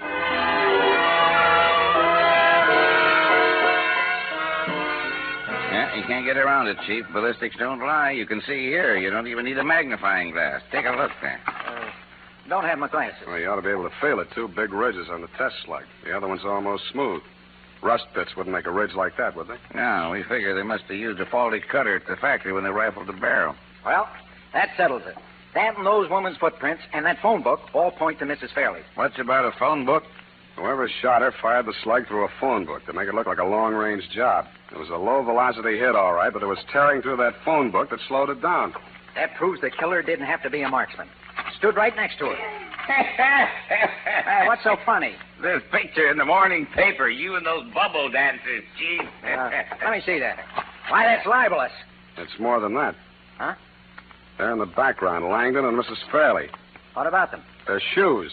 Langdon's dressed as Louis XIV, French heels. Mrs. Fairley in that Greek goddess getup, sandals, flat heels. It's Langdon's gun, then it's not Langdon's gun. It's a long-range shot, then it's through a seed catalog. Phone book. Now it's a man in woman's shoes. An attorney at that. Monahan, get me some fingerprints, something I can work with.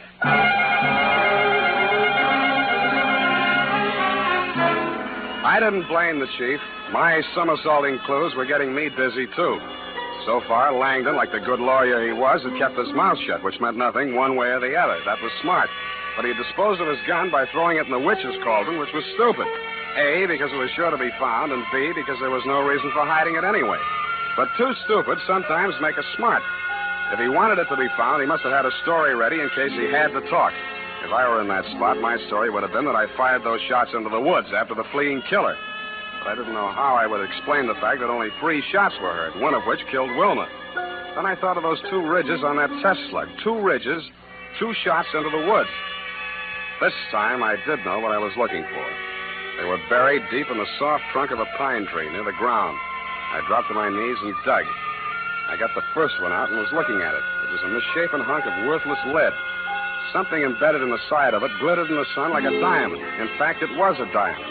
And it stopped glittering. Something behind me had come between it and the sun. I flopped on my side and rolled over. I grabbed his legs and tripped him. Then I saw his face. It was Langdon. I was halfway to my feet when his foot caught me where it hurt and my legs doubled up. I tried to keep moving and get my gun out at the same time. He was on his feet again before I was, so I fired without aiming from flat on my back. It only scorched his coat, but it stopped him a second. He swung his gun up, and I got ready to jump him. But I didn't have to. A pointed black hat rose up out of the brush behind him. Something flashed in the sun, and he collapsed. Put a spell on him, I did. With this here magic wand. Blown instrument to you, Sonny. Thank you, Mrs. Witch. God is the handle, son, which is my profession. Well, boy, that was a close call. Put the cuffs on him, Monahan. Hey, what are you doing? Oh, no, Monahan, not Spade. Langdon there. Been following him since I found out he was wearing women's shoes. Well, that settles it, eh, Spade? Yeah, but you'll need this. What is it? A jeweled bullet. A slug with a diamond set in it. Come on, here. It's the master clue of this caper. Oh, yeah, the master clue. You better come along, too, lady, for questioning. What? We'll book her for a vagrancy if we need it. Oh, no, you don't. I'll turn you into a toad. You don't believe me, do you? Hoppy toad, warty and green. Feel anything? Well, on second thought, I reckon she's harmless, poor old soul. So, indeed. Ain't got any. I sold out to old Scratch 30 years ago come next Halloween. See you then, Sonny. Go home and gargle.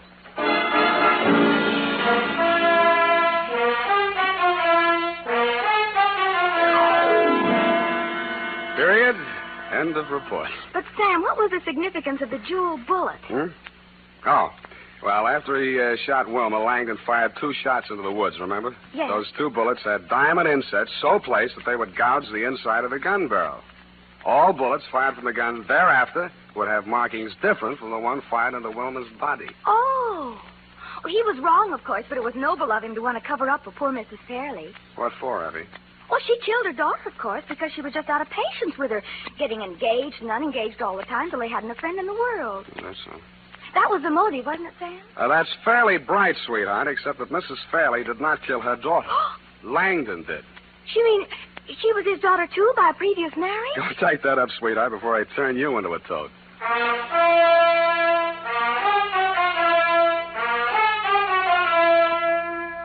And now, listen to this. For here's a good tip.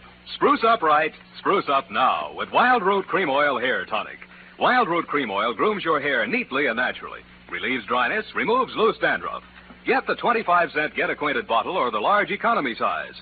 And ask your barber for a professional application of Wild Root Cream Oil Hair Tonic. Again and again, the choice of men and women and children, too. Well, here it is, Sam. Of course, you know best, but Mrs. Fairley was the only one with a motive. Unless Mr. Bright was secretly in love with her and wanted to marry her himself. So he killed her. That was fairly bright. Or her fiancé. What happened to him? He woke up and went home. Oh, well, I guess he didn't have a motive. Pay attention, sweetheart. Langdon, as trustee of the Fairley estate, had embezzled large sums of money, which he would have to account for under the community property law if she got married. She got married? He had already broken up many of her romances, but when the old lady went soft in the head, he decided to end the danger once and for all. He could explain matters any way he wanted to, and there'd be nobody to contradict him. Are you listening up? Sam, what does she do between Halloween? The witch? Mm-hmm. Oh, she's the squeak in the door on Inner Sanctum. Oh, Sam. You made the joke too small. Well, good night, Sam. Good night, sweetheart.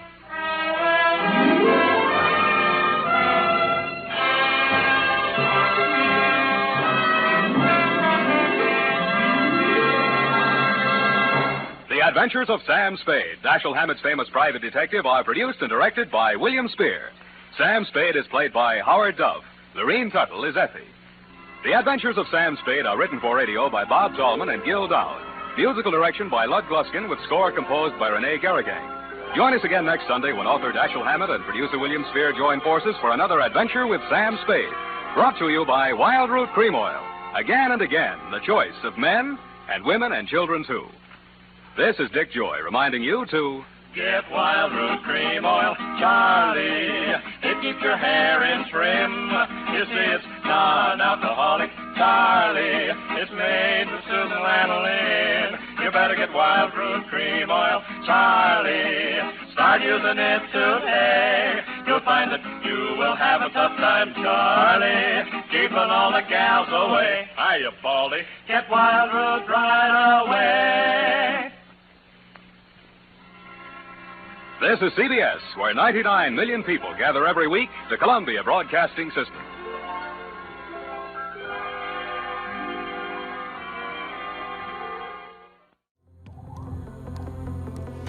So, it appears as though Effie gets confused when she sees diamonds being used for something other than what she's hoping for. Maybe someday Sam and Effie will put a diamond to good use, but that's another story. We'll have more of our Halloween party right after this message. The Northern Light Webcasting Network and NLWN-TV are excited to be able to bring you Colfax High School girls basketball. We'll tip off the 2021-2022 season on Tuesday, November 16th, when the Viking girls travel to Hudson to take on the Hudson Raiders. Live coverage on the Northern Light Webcasting Network audio service and on NLWN-TV begins with Viking pre-game at 6:50.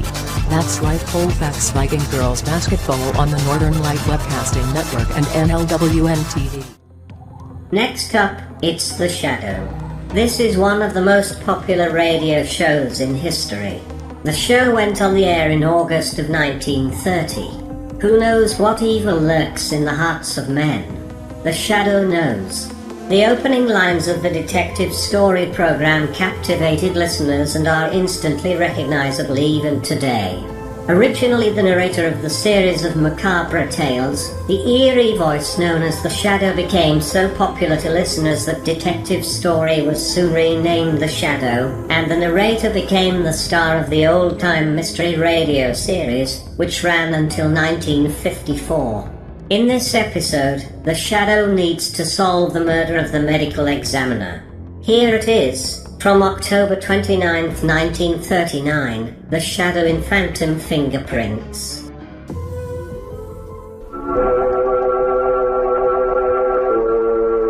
knows what evil lurks in the hearts of men? The Shadow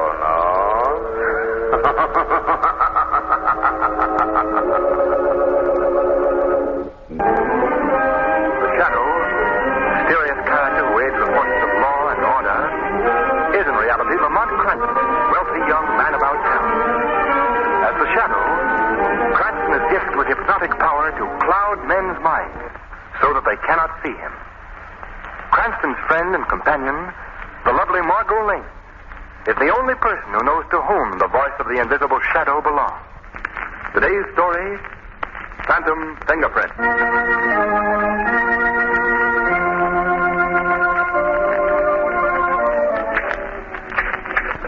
But you must understand, Lord Hawley, I am a woman. No. Let's see. I am a lady. No.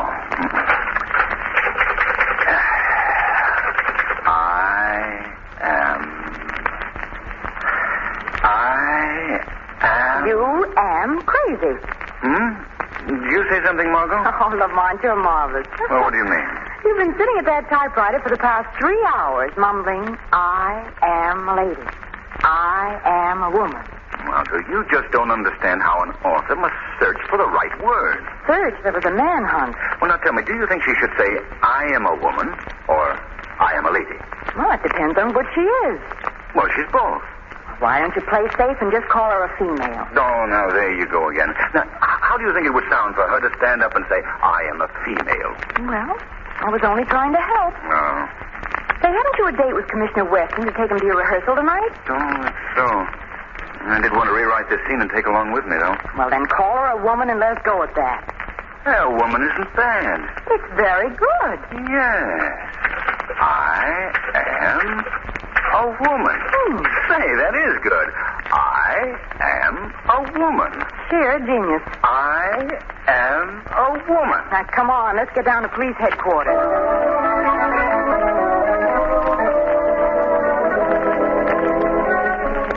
All right, Commissioner Weston. Ready to see the rehearsal? Well, Cranston, as a matter of fact, I don't care much for mystery plays, and as for rehearsal... Oh, grab him quickly, Lamont. He's slipping through our fingers. No, Commissioner, I want your opinion on the play. After all, I am, as you've told me so often, merely an amateur criminologist. I'd appreciate the judgment of an expert. You really want my opinion? Your invaluable opinion, Commissioner. Well, in that case, Miss Lane, since you put it that way... And the publicity agent thinks it'll be good for the show if you come to see a rehearsal. Oh, so that's it, So I'm just being used as a publicity guy. But good publicity, Commissioner. Here's your hat, Commissioner. And your coat, Commissioner. Well, come in. Good evening. Oh, I didn't know you had visitors, Chief. Oh, come in anyway, Doc. Come on in. Miss Lane and Mr. Cranston, Dr. Kilgore. How do you do? How do you do? We've met before, Doctor. Yes. Doc Kilgore's our medical examiner. He's been with the force for... How long is it, Doc? 40 years. Next Thursday, Commissioner. Yes, of course. And by the way, Doc, the men on the force are throwing a little party for you to celebrate your long service. Yes, I know. And I appreciate your thinking of me, really, but I just hate to be reminded that I'm getting old. Well, Doc, I've been thinking things over, and I thought that the party would be a good place for you to announce... My retirement? Yes, Doc. Now, I have your pension papers in the drawer of my desk here. I haven't signed it yet because I wanted to talk to you first. Well, hasn't my work been satisfactory, Commissioner? Doc, you're the best medical examiner in the country. But we're thinking of you. You've worked hard all your life. Now you can retire at full salary and enjoy yourself. Oh, why? If I retired, I'd be dead in 6 months. Now, Doc, that's no way for you to talk. I'm an old fire horse, Commissioner. I wouldn't know what to do with myself if I didn't have my work to do. But, of course, if you want me to retire, I'll do it. I wouldn't think of it, Doc. I was only doing it for your sake. Well, then, shall we forget it for the time being? You see, I don't want to retire yet, Commissioner. I'll forget it then, Doc. All right. Now, I guess I'd better get along. Oh, what is it you came in to see me about, Doc? Oh, what? Would you rather we left the room, Dr. Kilgore? Oh, no, indeed not. It can wait until morning. Well, we'll miss the first act unless we hurry. You see, Doctor, Mr. Cranston's play is in rehearsal tonight, and he wants my critical opinion. But if you want to talk to me, I'll be glad to. No, indeed. What I have to tell you can wait, Commissioner. Oh, well, let's go then. Oh, by the way, Doc, those reports I wanted you to look at are right here on my desk. Yes. Now, you sit right down and go over them. There'll be no one around here to bother you at this time of night. All right, Commissioner. We've got exactly 16 minutes to get there. We'll never make it. We will with the police escort, Miss Lane. Police escort? Wow, did you hear that, Lamont? Yes, Margaret. Goodbye, Doctor. Goodbye, Dr. Kilgore. Don't work too hard, No, Doc. I won't, and have a nice time. Thanks, we will. I'm going to work the siren. Oh, well, now to work. Let me see, where did he say those reports were? No, they're not here. Oh, yes, of course, here they are on the desk. Now, let me see. Oh, yes, indeed. This is going to be a mighty interesting case.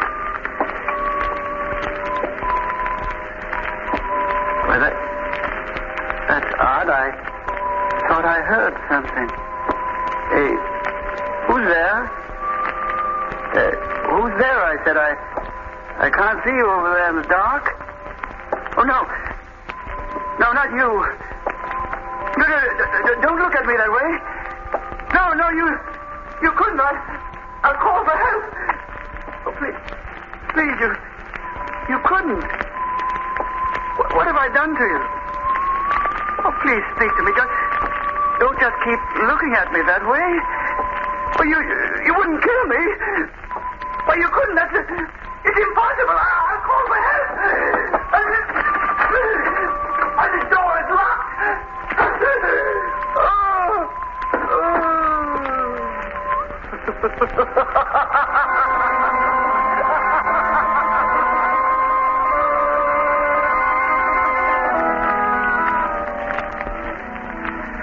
Well, Commissioner Weston, what's your opinion? I think you've got a mighty nice theater here. A mighty nice... I think Lamont's more interested in your opinion of his play, Commissioner. Well, of course. Oh, that. Well, now look, Cranston, your villain is supposed to be a master criminal. Yes? He makes a foolish blunder, for one thing. Well, then, you don't think a master criminal would leave his fingerprints around, even by accident? Emphatically, no. Well, I don't see why. You're being paged, Commissioner. Yes, one of my men from headquarters. Guy, what are you doing here, Giles? Well, Dr. Giles, hello. Chief, I've got bad news for you. Doc Kilgore is dead. Dead? What? Why, we just left him 2 hours ago in my office. He's been murdered.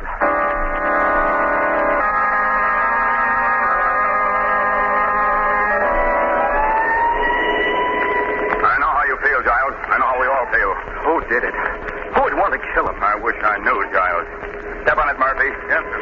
Dr. Giles, you were Dr. Kilgore's assistant, weren't you? Oh, he was more than just my superior.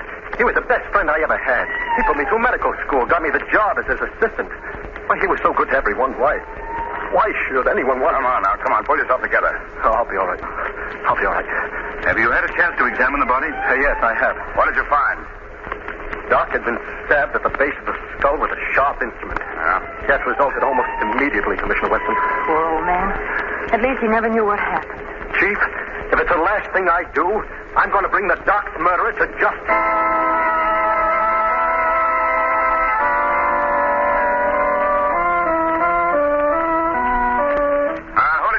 With you when you discovered Doc Kilgore's body, Molly? No one, sir. What time was it? You've asked him that question at least 4 times, Mr. Weston. And you've interrupted this investigation at least 50. Oh, Commissioner, you're exaggerating. I haven't said more than a dozen words in the last 2 hours. Please, Miss Lane. All right, but I just wanted to be helpful. What time was it when you discovered the body, Molly? About 11 or just before 11. You were off duty at 8 o'clock. What were you doing at the office at that hour? this the third degree, Commissioner? No, this is not the third degree. We don't use the third degree. We don't believe in third degree methods. Well, you don't have to shout at me, and you needn't leave your office. I'm not leaving my office, but you are. What? Giles, where's Cranston? He's out here examining the body. He is he? We'll ask him to come in here immediately. Speaking about me, Commissioner? Now, look, Cranston, I don't mind you and Miss Lane being here, but she's interfering with my investigation. I am not. I was just... All right, Margot. I think it's time you went home anyway. Yeah. It's 2 o'clock in the morning, then. No, I'm not going home. I'll wait outside for you, Lamont. And as for you, Mr. Weston, it wasn't necessary to be so rude. Good night. Rude. Now maybe I can get somewhere. Dr. Giles, tell Commissioner Weston what we've just discovered. Well, it's your idea, Mr. Cranston. You tell him. Well, all right, Commissioner. Do you need me any longer? I'd like to go home. Go ahead. But I haven't finished questioning you yet. I'll see you tomorrow morning, Molly. Yes, sir. Good night, sir. Well, what is it, Cranston? Commissioner, do you remember Killer Norvelli? Remember him? I certainly ought to. I sent him to the chair in 1931. That's right. He was a tough customer, all right. Murdered about 5 people with his knives. Commissioner, before he started on his career of crime, he was a night thrower in vaudeville, is that right? Yes, that's right. Now, what are you driving at? And Dr. Giles tells me he performed the autopsy on him. Right, Giles? Yes, I'll never forget. It was the fall of 1931. My first big assignment after Doc Kilgore got me my job in the department. What's the murderer electrocuted 8 years ago got to do with the death of the doctor? I don't know the answer to that, Commissioner. But there's an odd similarity in the murder technique. And as Dr. Giles pointed out, the weapon used on Dr. Kilgore left the same tri-cornered mark as found on Norvelli's victims. Yes, everything is the same. Why, if I didn't know Novelli was dead and buried, I'd say he was our man. Now, wait a minute, gentlemen. I can see exactly what you're thinking. Killer Novelli comes back from the dead to kill a man he never had anything against. Oh, no, Cranston. All right, Commissioner. Now, what about fingerprints? As I told you before, Cranston, a smart criminal doesn't leave his prints around. Oh, but O'Reilly found a clean-cut set of prints right in the center of your desk, Chief. He's down on the files right now, checking up on them. What? On my desk? You say a complete set of prints was found? 4 fingers and a thumb, all perfect. No smudges. Perfect? Well, you're very fortunate, Weston. We'll have the murderer within an hour, Cranston. I wish you luck. Chief, I've got the murderer. Here's the rat who killed Doc Kilgore. Molly? I knew your story sounded phony. I didn't do it. Dr. Kilgore was a friend of mine. You've got to believe me. Shut up. Now, what is all this, O'Reilly? Well, I was developing the photographs of the fingerprints we found in your office, Chief, when I heard a noise in Doc Kilgore's office. Yes? I rushed in and caught Moley red-handed going through the Doc's papers. And this paper was in his hand when I jumped him. Let's see it. Sure, I was going through his papers. But I didn't kill Doc. I can swear it. Why, he was the best friend I ever had. This is getting to be most interesting. What does the paper say, Weston? It's a note for $850. Made out to Doc Kilgore and signed Charles Moley. Well, that doesn't mean anything. I can explain that. Yes, I'd like to have you explain this, Molly. Well, I did owe Doc $850, but I paid him back early this evening. He was busy in the lab and didn't have time to get the IOU for me. After he was dead, I realized how bad things would look for me if the note were found, so I went to his office to get it. Go on, Molly. Well, that's about all there is to tell. He lent me the money to pay off the men I'd been gambling with. I didn't want to lose my job, and I knew I would if you found out that I'd been gambling. You say you paid the money back to Dr. Kilgore? Yes, early this evening, and I swear I did. No money was found on Doc Kilgore. Now, I'll tell you what I think, Molly. You owed Doc the money and you couldn't pay him. He threatened to come to tell me about it and about your gambling. You got desperate and killed him to save yourself. I gave him the money, I tell you. I'll get you for this. Come on, get us. None of that, Giles. I know how you feel, but doesn't anybody believe I didn't do it? Take him away, O'Reilly. All right, Chief, come on. Come on, give him a hand, Giles. All right, Chief. Well, there you are, Cranston. You're convinced you have Doc Kilgore's murderer? Absolutely. Motive and all. I don't think you have, Commissioner. There are too many loose ends. What about the fingerprints in the center of your desk? Why was the knife thrown instead? How do you know it was thrown? Just a hunch. You can't convict a man on hunches. I've got proof and a motive. What happened to the money? There never was any. That was part of Moley's phony story. Oh, I see. You know, Commissioner, those fingerprints intrigue me. Well, go to work, Sherlock Holmes. Oh, for me, I'm going home and get some much-needed sleep. Come in. I'm sorry to bother you, Chief, but is O'Reilly here? No, he's busy. What did you want? Well, it's about the prints, Chief. The ones we found on your desk. What about them? Well, I've checked them, and I've rechecked them. and they don't make sense. What are you talking about? Fingerprints we found on your desk, Chief, belong to Killer Norvelli. But he's been dead since 1931.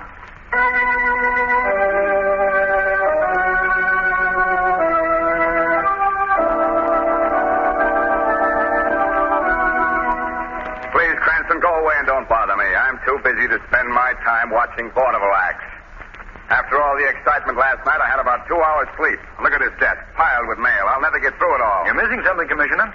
There's a woman knife thrower on the bill who's simply terrific. I don't care if she is simply terrific. I can't... Knife thrower. A most interesting woman, Commissioner Weston. Madame Maria Novelli. Killer Novelli's widow, you know. Ah, Killer Novelli again. Cranston, if I hear that name again, I'll begin throwing things, and it won't be knives. But, Commissioner, don't you think that... Think. I'll... Go away, Miss Lane, please. Cranston, go write another mystery play or anything you want, but don't bother me. I got the murder of Doc Kilgore, and I got a motive, and that's all I need. I hope so, old man. I sincerely hope so for your sake. As for me, I've got a hunch. Come on, Margot. Bye, Commissioner. Goodbye. Margot, the Shadow is going to pay Madame Maria Norvelli a visit backstage at the Lyceum Theater.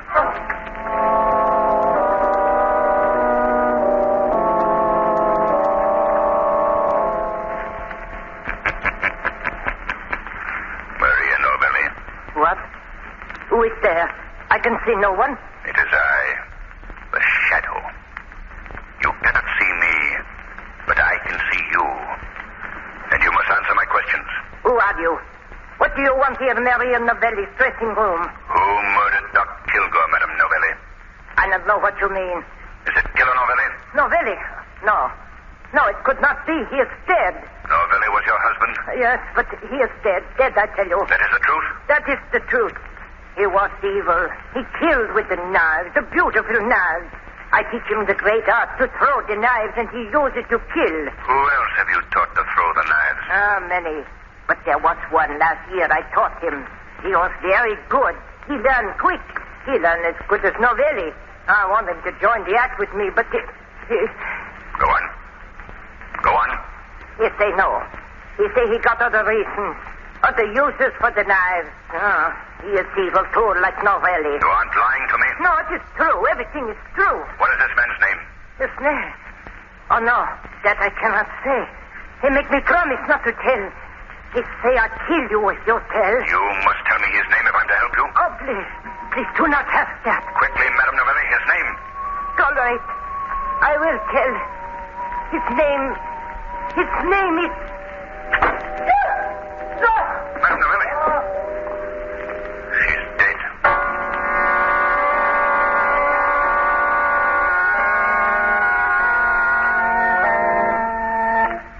That's the story, Margot.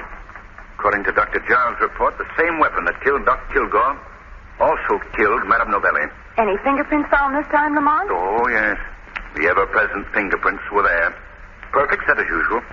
And, of course, they belonged to our friend, the late Killer Novelli. But how could a dead man go around killing people? He couldn't, Margot. That's just it. The murderer is merely using a very clever device to throw the police off his trail. Yet the fingerprints do match, Lamont. Yes, confound it. That's the confusing part of this whole thing. If I knew how the murderer performed this neat little trick, I'd know better where to look for him. Well, darling, at least you were smarter than Commissioner Weston. He thought Moley was the guilty party. Old boy was a bit upset that the killer should have struck again and Moley safely guarded miles away under lock and key. Still, I can't be too hard on Weston. My record hasn't been too good on this case either. Well, I know maybe Killer Novelli is alive. Maybe he's the man we're after all. Oh, I know that mood of yours when I hear it. Come on, Chief. You and I are going out for a nice brisk walk. Oh, it's getting pretty late, Margot. Besides, No, I won't take no for an answer. Now, come on. Here's my hat and my gloves and... Oh, dear, look at them. Just look at them. Look at what? Oh, your gloves. Oh, what's the matter with them? Well, they're ruined, that's all. Ruined. I just got them back from the cleaners, and they washed them instead of dry cleaning them. Now, look. Yeah. They've ripped. Of course they've ripped. All the oil's been washed out of the leather. If they had any sense, Hey, they'd wait a minute, know. Margot. Oil, leather, preserved. Margot, if the oil was still in the leather, the preserving oil, they'd still be good. The gloves, I mean. Lamont, sometimes That's I it, think... Margot. Of course that's it. you've just given me the one link I need to solve the case. But how? I don't understand what Remember I told you if I knew how the murderer performed his trick, I'd know where to look for him? Yes, but what... Well, Margot, right now the Shadow has to make a call on a gentleman in a dissecting laboratory.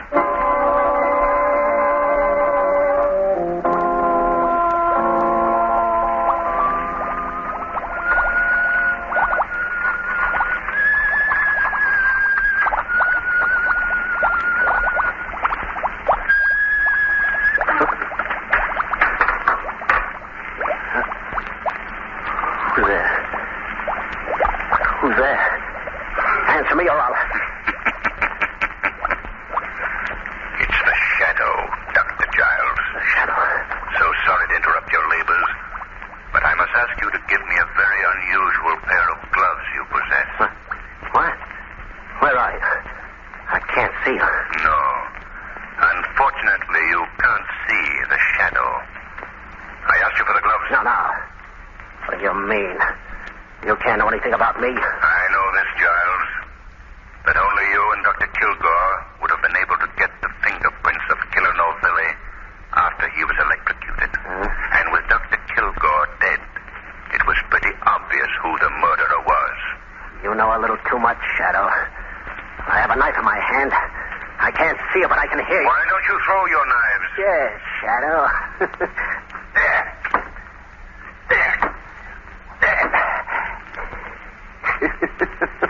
I've killed you. No, Dr. Giles. I'll not be another of your victims. Yeah? Well, what do you want of me? I want your confession to the murder of Doc Kilgore and Maria Novelli.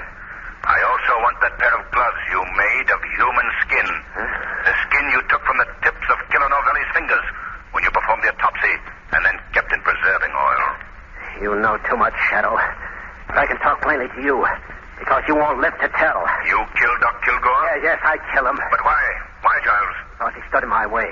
I should have been head of the department long ago. But I had to wait for him to die. You also had found out that you had Killer Novelli's fingerprints and was going to tell Commissioner Weston the night you murdered him. Is that right, Giles? That's right. But he can't tell now, can he? Madame Novelli's dead, too, because she knew too much. Everyone thought Novelli did it, didn't they? You were very clever, Giles. Yes. I prepared for years to do this. First, I stole the fingerprints from Novelli's hand when I performed the autopsy on his body. Then I got Novelli's own wife to teach me to throw the knife the way he did. No one would catch me. No one would suspect me. My crime was perfect. No crime is perfect. In some way, the criminal slips up and is brought to justice. Well, what is all this? Why did you send for me, Giles? I sent for you, Commissioner. The Shadow. Shadow? Here in headquarters? Yes, Commissioner. And this is the man you want. The murderer of Doc Kilgore and Madame Novelli. What? Giles? Yes, Giles. Surprise, eh, Commissioner? Yes, I did it. But you couldn't catch me. You'd never have found out. And now that you have, you're not gonna take me alive. Not alive, you hear me? Listen, stop him. Giles, drop that knife. Afraid it's too late, Shadow. He's dead. Killed himself.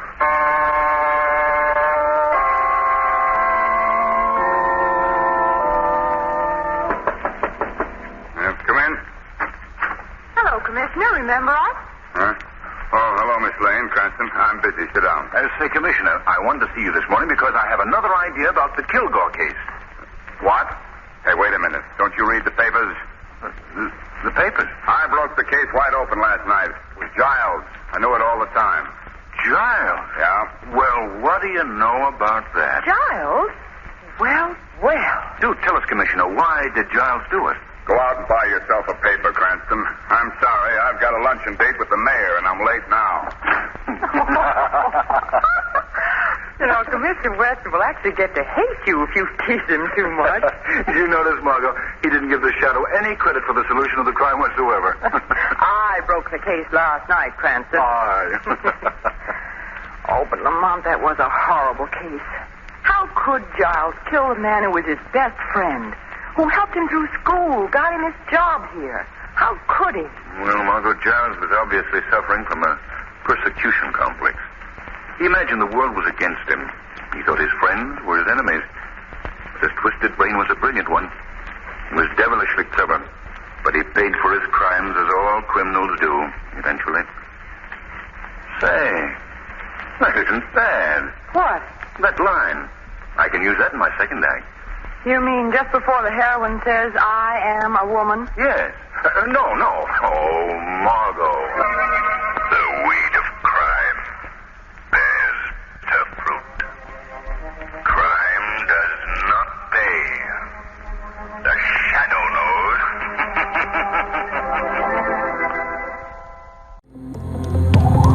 Well, it looks like Giles will go from a persecution complex to a prosecution complex. I guess that's karma's way when you do wrong to someone who has helped you along the way. His future isn't very pleasant, but ours is, as we move on with our Halloween party right after this message. The Northern Light Webcasting Network and NLWN-TV are excited to be able to bring you Colfax High School boys basketball. This is what we came here for! We'll tip off the 2021-2022 season on Tuesday, November 30th when the Vikings host the Amory Warriors. Live coverage on the Northern Light Webcasting Network audio service and on NLWN-TV begins with Viking pregame at 6:50. That's live Colfax Viking boys basketball on the Northern Light Webcasting Network and NLWN-TV. Next up, we'll take a trip behind the creaking door with Inner Sanctum Mysteries. Inner Sanctum radio program premiered on January 7th, 1941. The anthology series featured stories of mystery, terror and suspense, and its tongue-in-cheek introductions were in sharp contrast to shows like Suspense and The Whistler. The program's familiar and famed audio trademark was the eerie creaking door which opened and closed the broadcasts. The door's sound was actually made by a rusty desk chair. The program did originally intend to use a door, but on its first use, the door did not creak. Undaunted, a nearby chair was grabbed, sat in and turned, causing a hair-raising squeak. The chair was used from then on as the sound prop. On at least one memorable occasion, a staffer innocently repaired and oiled the chair, thus forcing the sound man to mimic the squeak orally.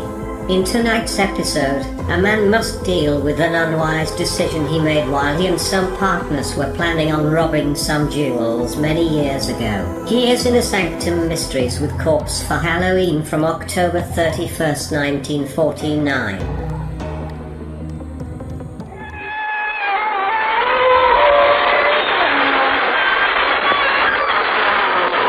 Good evening, friends. This is your host to welcome you through the creaking door into the inner sanctum. Come on in. One prankish little fellow, whom we shall call Maniac, for lack of a stronger word, just set fire to the walls. He said a closed room made him feel confined. As a result, 4 other characters are slightly burned up now.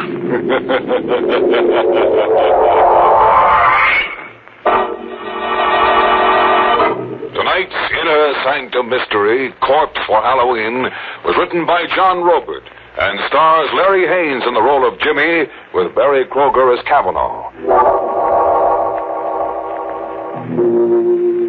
And now, let's unhinge our minds a little. After all, what's a little insanity among friends? Tonight's story dramatizes the fanatical hold of memory. The one scene, the one fragment that plays and replays over and over again in your mind. The one terror that's with you when you dine and when you walk and when you sleep.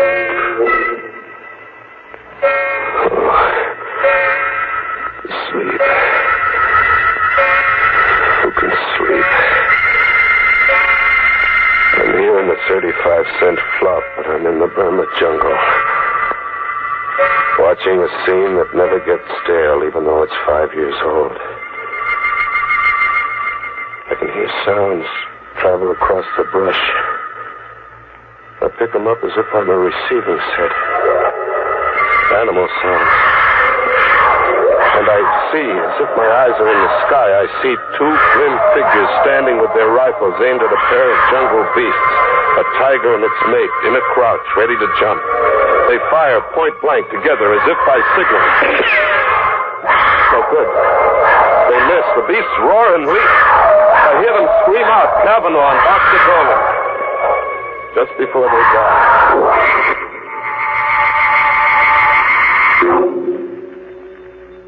5 years. And you've been everywhere trying to forget. And you almost do forget. But it edges right back into your mind by itself. Like when a guy suddenly sneaks up on you in the night. Do you have a match? What? Do you have a match? Oh, yeah, sure. You popped up on me so suddenly. You're a nervous man. Thank you. I have a parcel with me. For you. For me? What, are you kidding? No. I have a parcel for you. Here, take it. Wait a minute. Hey, wait! But he's gone. Just the way he came. As if he's a chip off my sanity. As if there'd been nobody. But there is a package left with me. The mind doesn't dream up a package. A cardboard box, heavy kind of. And tissue, lots of tissue around something that had the feel of a head. It is a head. The stuffed head of a jungle tiger. Its mouth fixed in the snarl that sends the blood hammering to my head. Doesn't make sense. No good figuring it out. Toss it into the river, box and all, and get away. Get among people. Yeah, Rocco's. Go to Rocco's. Get the jukebox going and slip into a fog. Coffee, Rocco. Jimmy, I got something for you. For me, Rocco? A package. A guy come in before and leaves a package for you. See? For Jimmy Fox. Your name on it. My name? My name's Jimmy Scott. You know that. Scott, yes, but the man says your name is also Jimmy Fox. He says he knows. He knows? I took the package outside into the night, into an alleyway. Another cardboard box, heavy. And tissue, lots of tissue around something that had the feel of a head. It was a head. But not a tiger's this time. It was a human skull. It shone with a hard white light where the moon touched it. And then it seemed to speak. Do you have a match? What? You're being an idiot. It isn't the skull talking to you, it's me. You? Where are you? I'm behind you. I don't see you. It's because you're afraid to. See me now? Yeah. A black suit and a face grinning at me like a laughing mask. It is a laughing mask. Well, why are you wearing a mask? Why not? Tonight's Halloween. Halloween? Sure. Halloween. Not everybody plays jokes. Oh, gosh, I should have remembered it was Halloween. Can you identify the skull? Identify? Look, what kind of a gag are you trying to... Suppose I give you an hour to identify the skull. It's 8 now. Until 9 o'clock then, Jimmy. Wait! Hey, wait! He was gone again. As if there'd been nobody. Just another big chip off my sanity. I really had to get away from myself now. I hit the back streets, and then somewhere a big neon sign across a tenement pulled me off the sidewalk. It read, the Tillery Street Boys Neighborhood Association. Halloween costume ball. Public invited. A girl in a boot, masked like a witch, stopped me at the door. Mask, mister? Mask. Oh, sure. Give me one. Black, green, yellow, or purple? What's your favorite color? Yellow. Here you are. 50 cents. There you are. Oh. Oh, what? Just a description left with me. I'd almost forgotten. Are you Jimmy Fox? Suppose I was Jimmy Fox. What about it? This grocery bag was left here for you. A man told me to tell you. You forgot it somewhere. And he said that he'd meet you one place or another later. Here, take it. By the shape of it, I'd say you had a Halloween pumpkin inside. What if I told you there was a human skull inside that grocery bag?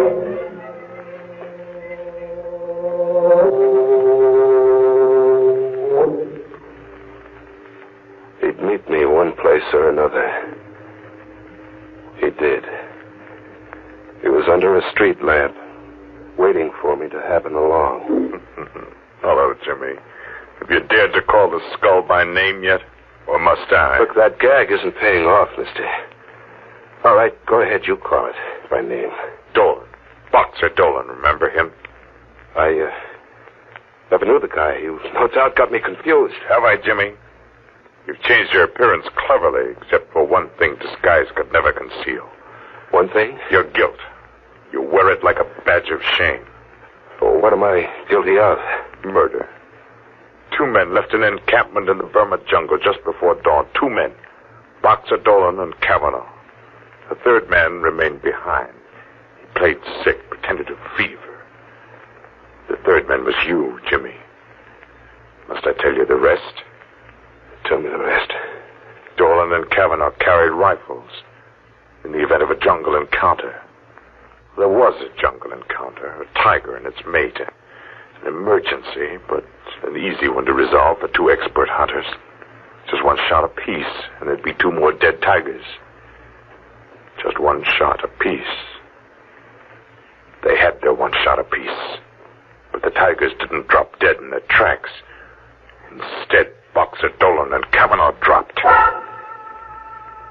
Ask me what happened, Jimmy. What happened? During the night, someone had emptied their rifle loads and substituted blank bullets. You did that, Jimmy. You engineered the murder of 2 men. You murdered your 2 partners in crime. Just 1 day's push from the Hindu temple you'd all teamed up to loot. They got within 24 hours of treasure, and then you murdered them. 1 more day to the temple, so why split 3 ways, huh? You know about the temple. But I never pushed on to that temple. No loot, no nothing. How about that? You lost your nerve. You just hadn't counted on losing your nerve. What are you, a detective? No. I'm your 2nd victim. I'm Kavanaugh. Kavanaugh? The Kavanaugh was killed. Unfortunately for you, he wasn't. I'll show you what I had to survive. Feel my sleeve. Feel it. It's empty. Torn out of the socket.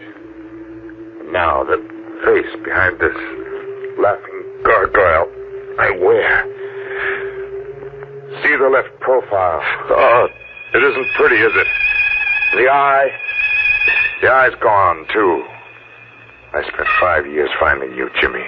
I've waited a long time to let you see my face. You came after me to kill me? After you've had the same 24 hours you arranged that Dolan and I would have. What do you mean, the same 24 hours? Unarmed, in the jungle, and helpless. I'm going to hunt you for 24 hours. In this jungle, the jungle of the city, with every beast of prey I can buy. I'm going to hunt you, Jimmy. And in the end, when I've wrung every suffering from you, I'm going to kill you. What do you mean? Every beast of prey you can buy. The denizens of the city jungle, the riffraff, the murderers, the men and women who buy and sell murder. I can afford them, Jimmy. See this, Ruby? Is it real? And I have dozens, Jimmy, dozens. I didn't lose my nerve. It's 10 o'clock. You can go now. Go and see if you can escape me and my pack. You're going through with this? Get along, Jimmy. Hurry. The beasts will be coming at you from the sewers and the cellars, ambushing you from the shadows, into the dawn and through the day for 24 hours, until 10 tomorrow night. Or you win. You live. Hurry, Jimmy. See how painful death can be.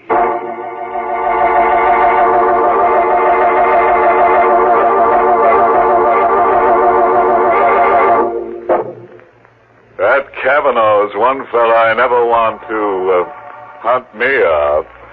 No, sir. That guy slays for creeps. 24 hours. Kavanaugh's got 24 hours to kill, and Jimmy has just enough time to die. Yes, you know, Jimmy might win out over Kavanaugh, now that he's got an extra skull to go with the one he's stuck with. After all, 2 heads are better than one. Let's live out the terror now, shall we? An animal game of murder for 24 hours. I was to be hunted down in a jungle where human beasts came at you from the sewers and cellars, where killers in the hire of a homicidal lunatic lay in ambush. Well, I had to win. I had to save myself. I had to. Hide. The thing to do was to hide, fade into an alleyway and find a cellar and stay put for 24 hours. Just stay put. With the sickening reek of garbage cans until 10 tomorrow night. Was I alone? Movement. There was a whispering movement somewhere in the cellar. A faint rattle of ash cans, as if the wind was rattling them. Wind in an airtight cellar. Hello? Anybody there? No answer. I've been imagining. But then something winged at me, goring into my shoulder, sharp and deadly, like a knife.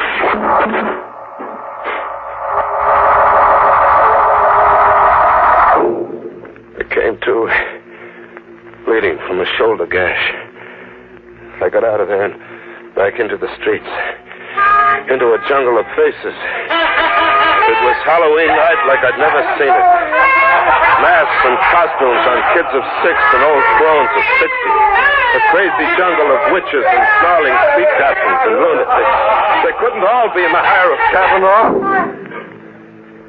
And then, where a fence was plastered with circus posters of jungle animals, a zany-looking guy was shooting from the hip at the poster while making menacing faces like a Batman. I caught a whiff of powder in the night air. The shot had burned into the poster. I crept up behind him. Faking a gun with my fist in my coat pocket, I rammed against his back. Get him up, pal. Reach. I got nothing in that sentence. Your gun. I want your gun. Hand it over. Oh, sure. Yeah. Now walk. Walk up the block and don't turn back to look.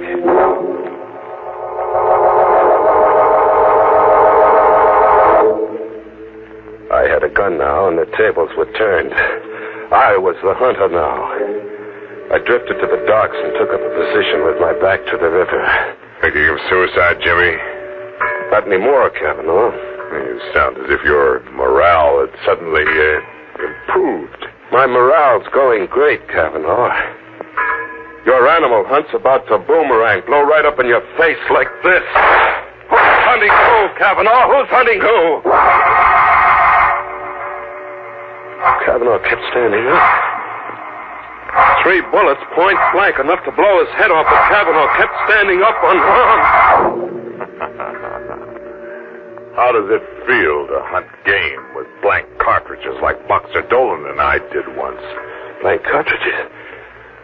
But that crazy-looking guy, I saw him burn a hole in the circus poster. Only 1 bullet. The first one was real. Simple? Yeah, simple. I get it. Dead-Eye Dick was another one of your beasts. Who's hunting who, Jimmy? Who's hunting who? Kavanaugh! Kavanaugh, wait! Kavanaugh, kill me! Get it over with and kill me now, will you? Kavanaugh, you gotta kill me! I had to get out of there. The subway. Get the subway. Fade into the subway. Get on a train and ride to the end of the line. Ride out of the jungle. An empty station. No one in it. No, someone. 2 people. A dapper little guy buried behind a newspaper, and an old lady in ragged clothes carrying a pet half hidden under a coat. A pet that looked like a cat. She came up to me, close, like to ask me something. This side goes to Lefferts Avenue Station. Lefferts, I don't know. I'm a stranger here. Oh, hush, Genevieve. Oh, Genevieve is hungry. That's not a cat. No, son. A cub. A tiger cub. A tiger cub? Would you like to stroke Genevieve? No. Don't run away, son. Genevieve won't hurt. I ran away with the old crone after me, hobbling in her skirts, and the little dapper guy behind the newspaper circling at me from the opposite direction, cornering me.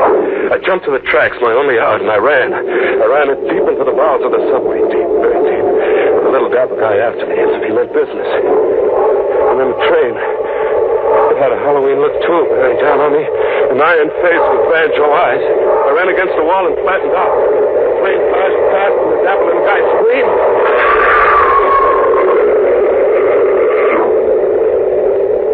Kavanaugh was shy, one beast in his jungle. The little guy had been hit glancingly and hurled against the subway wall, pulverized. I got to him quickly and fetched him.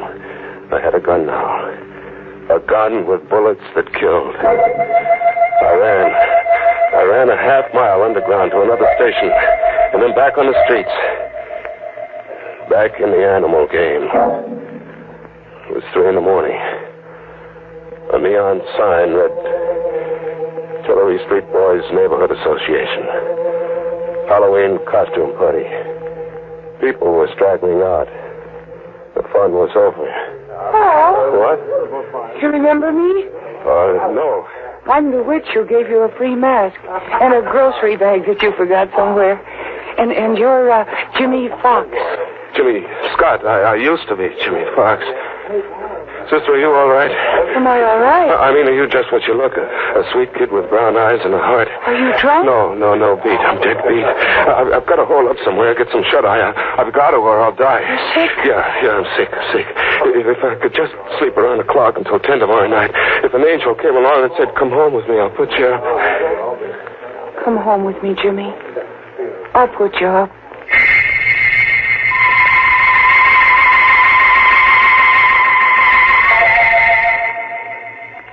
I fell asleep on the sofa with the gun under my pillow and the girl on a chair watching me anxiously. I had a friend. I could drop off and live in dreamland until 10 that night. At 10, I could wake up and live.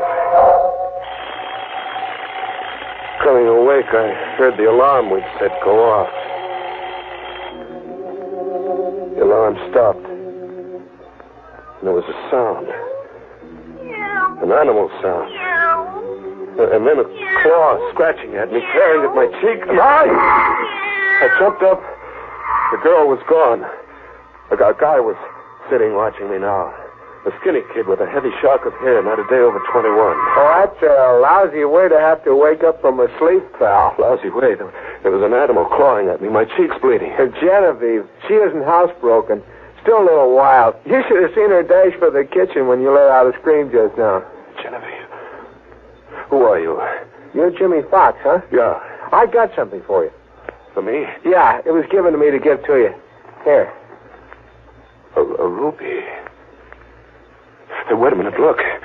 It's 10 o'clock. I set the alarm for 10, and it's 10. Well, it's only a quarter of. That clock's always 15 minutes ahead. Now the game's over. It's 10, and you can't cheat. I've won, Kavanaugh. You can't go back on your promise, Kavanaugh. You can't. What are you trying to get over, pal? I don't understand. I've won. You can't cheat. I won't be tricked. A gun.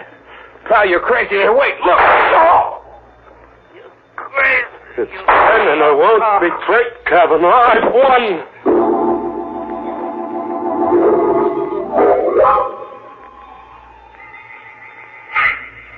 I'm still on the sofa.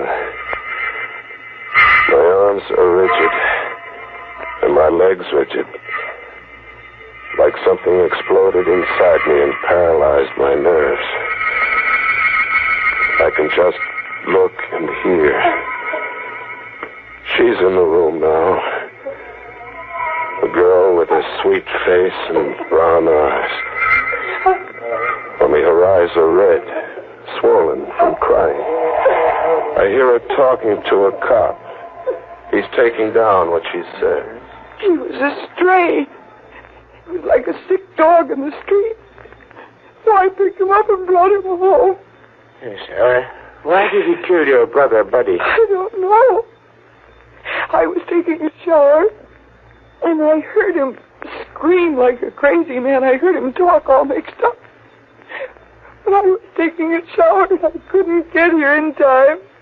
There must be something you can tell me, miss. Oh, officer, everything is all mixed up. At the Tillery Street costume ball, a man gave me a cat with tiger stripes, and he begged me to keep it for him for a while until he found a new home for it. He'd been evicted, he said. Yes? Well, then, in the all-night restaurant my brother works in, a man gave Buddy a ruby to give to Jimmy Fox. When he woke up, he told my brother the ruby belonged to Jimmy Fox. This piece of glass? Yes. That's something off the Woolworth time counter. What else? That's all. Really, that's all. I watch and I hear. I see through Kavanaugh's trick. Get me crazy, so I'll murder a stranger who called himself Buddy. The brother of a girl with brown eyes and a heart. Frame me, so I'll just want to die. Through weeks of a murder trial and months in the death house and 4 minutes in the death chair. I kept listening to them talk. The girl and the cop. Okay. We'll have to get the rest from Jimmy Fox there. Yeah, look at him. He's paralyzed with fright. I wonder what kind of a crazy Halloween story he's going to try to palm off on us when we get him talking. Captain Devereaux speaking. McAvoy, send a police ambulance to 445 10th Street, apartment 3 rear. And McAvoy, see that a straitjacket's on that ambulance.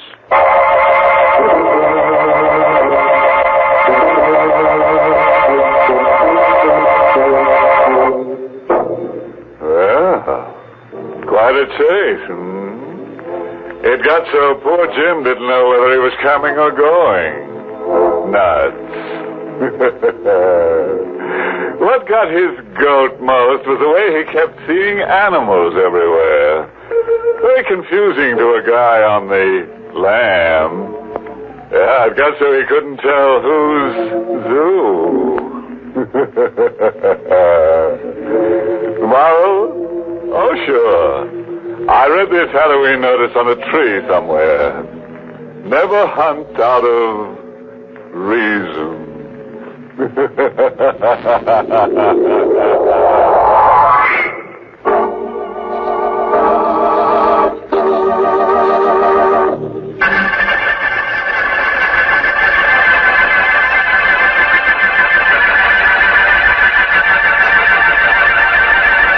Good night. Pleasant dreams.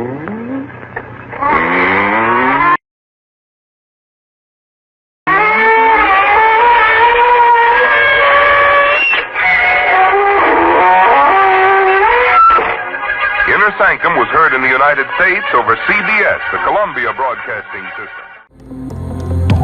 That show always gives me the shivers.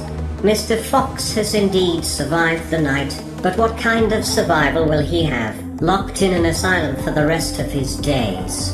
We will conclude our Halloween party with the most famous Halloween broadcast of all time, right after this message.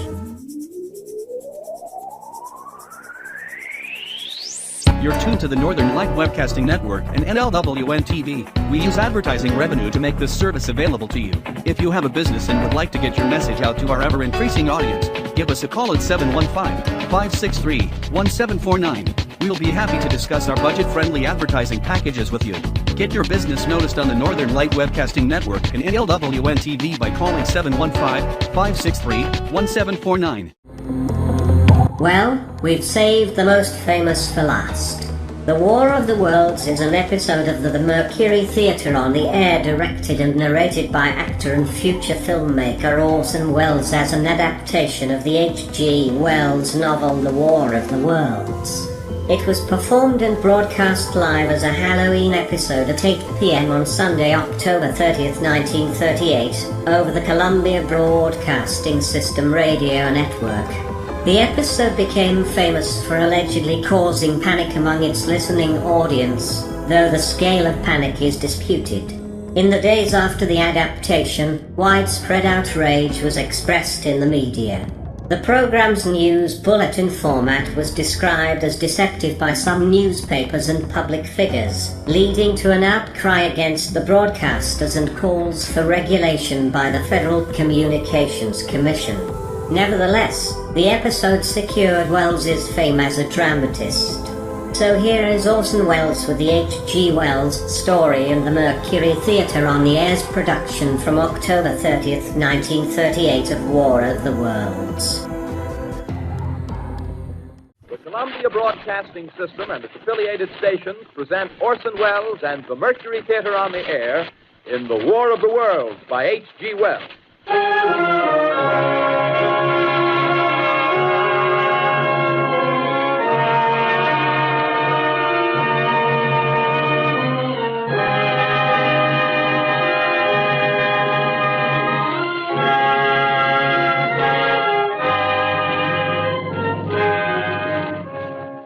Ladies and gentlemen, the director of the Mercury Theatre and star of these broadcasts, Orson Welles. We know now that in the early years of the 20th century, this world was being watched closely by intelligences greater than man's, and yet as mortal as his own. We know now that as human beings busied themselves about their various concerns, they were scrutinized and studied, perhaps almost as narrowly as a man with a microscope might scrutinize the transient creatures that swarm and multiply in a drop of water. With infinite complacence, people went to and fro over the earth about their little affairs, serene in the assurance of their dominion over this small, spinning fragment of solar driftwood, which by chance or design, man has inherited out of the dark mystery of time and space. Yet across an immense ethereal gulf, minds that are to our minds as ours are to the beasts in the jungle, intellects, vast, cool, and unsympathetic, regarded this earth with envious eyes and slowly and surely drew their plans against us. In the 39th year of the 20th century came the Great Disillusionment. Near the end of October, business was better. The war scare was over. More men were back at work. Sales were picking up. On this particular evening, October 30th, the Crosley service estimated that 32 million people were listening in on radios. For the next 24 hours, not much change in temperature. A slight atmospheric disturbance of undetermined origin is reported over Nova Scotia, causing a low-pressure area to move down rather rapidly over the northeastern states, bringing a forecast of rain accompanied by winds of light gale force. Maximum temperature 66, minimum 48. This weather report comes to you from the Government Weather Bureau. We take you now to the Meridian Room in the Hotel Park Plaza in downtown New York, where you will be entertained by the music of Raymond Raquello and his orchestra.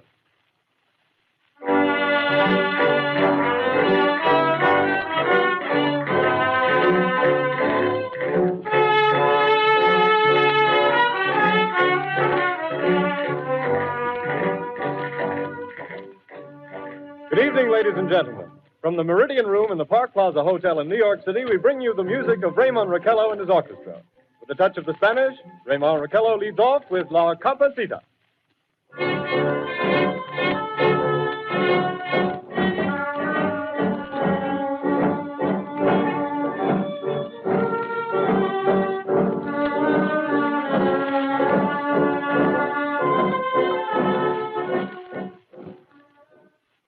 Ladies and gentlemen, we interrupt our program of dance music to bring you a special bulletin from the Intercontinental Radio News.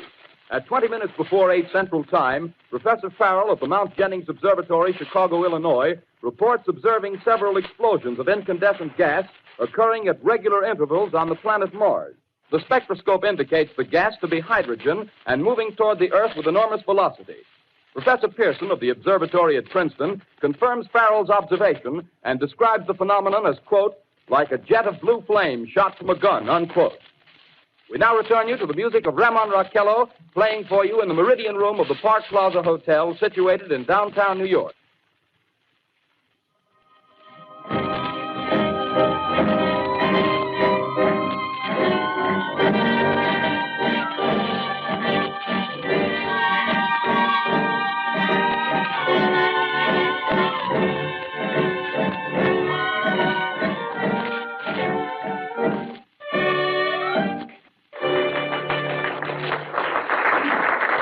And now a tune that never loses favor, the ever-popular Stardust, Raymond Raquello and his orchestra.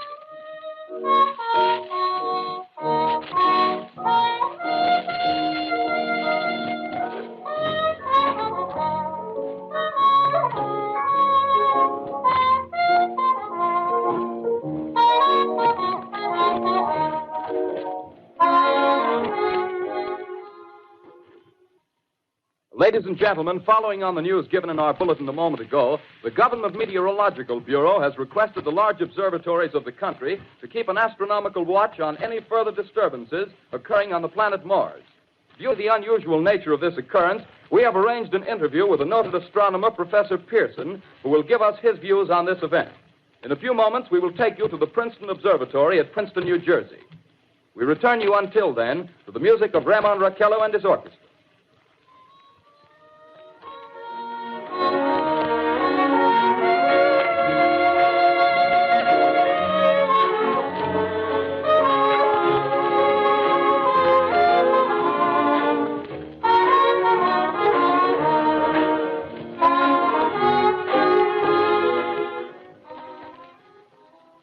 We are ready now to take you to the Princeton Observatory at Princeton, where Carl Phillips, our commentator, will interview Professor Richard Pearson, famous astronomer.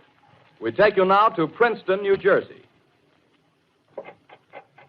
Good evening, ladies and gentlemen. This is Carl Phillips speaking to you from the observatory at Princeton. I'm standing in a large semicircular room, pitch black except for an oblong split in the ceiling. Through this opening, I can see a sprinkling of stars that cast a kind of frosty glow over the intricate mechanism of the huge telescope. The ticking sound you hear is the vibration of the clockwork. Professor Pearson stands directly above me on a small platform, peering through the giant lens. I'll ask you to be patient, ladies and gentlemen, during any delay that may arise during our interview. Besides the ceaseless watch of the heavens, Professor Pearson may be interrupted by telephone or other communications. During this period, he is in constant touch with the astronomical centers of the world. Professor, may I begin our questions? Any time, Mr. Phillips. Professor, would you please tell our radio audience exactly what you see as you observe the planet Mars through your telescope? Nothing unusual at the moment, Mr. Phillips. A red disk swimming in a blue sea. Transverse stripes across the disk. Quite distinct now because Mars happens to be at the point nearest the Earth, in opposition, as we call it. In your opinion, what do these transverse stripes signify, Professor Pearson? Not canals, I can assure you, Mr. Phillips. Safe. Although that's the popular conjecture of those who imagine Mars to be inhabited. From a scientific viewpoint, the stripes are merely the result of atmospheric conditions peculiar to the planet. Then you're quite convinced, as a scientist, that living intelligence as we know it does not exist on Mars? I say the chances against it are 1,000 to 1. And yet, how do you account for these gas eruptions occurring on the surface of the planet at regular intervals? Phillips, I cannot account for it. By the way, Professor, for the benefit of our listeners, how far is Mars from the Earth? Approximately 40 million miles. Well, that seems a safe enough distance. Just a moment, ladies and gentlemen. Someone has just handed Professor Pearson a message. While he reads it, let me remind you that we are speaking to you from the observatory in Princeton, New Jersey, where we are interviewing the world-famous astronomer, Professor Pearson. One moment, please. Professor Pearson has passed me a message which he has just received. Professor, may I read the message to the listening audience? Certainly, Mr. Phillips. Ladies and gentlemen, I shall read you a wire addressed to Professor Pearson from Dr. Gray of the Natural History Museum, New York. Quote, 9:15 p.m. Eastern Standard Time. Seismograph registered shock of almost earthquake intensity occurring within a radius of 20 miles of Princeton. Please investigate. Signed, Lloyd Gray, Chief of Astronomical Division. Unquote. Professor Pearson, Could this occurrence possibly have something to do with the disturbances observed on the planet Mars? Hardly, Mr. Phillips. This is probably a meteorite of unusual size, and its arrival at this particular time is merely a coincidence. However, we shall conduct a search as soon as daylight permits. Thank you, Professor. Ladies and gentlemen, for the past 10 minutes, we've been speaking to you from the observatory at Princeton, bringing you a special interview with Professor Pearson, noted astronomer. This is Carl Phillips speaking. We are returning you now to our New York studio.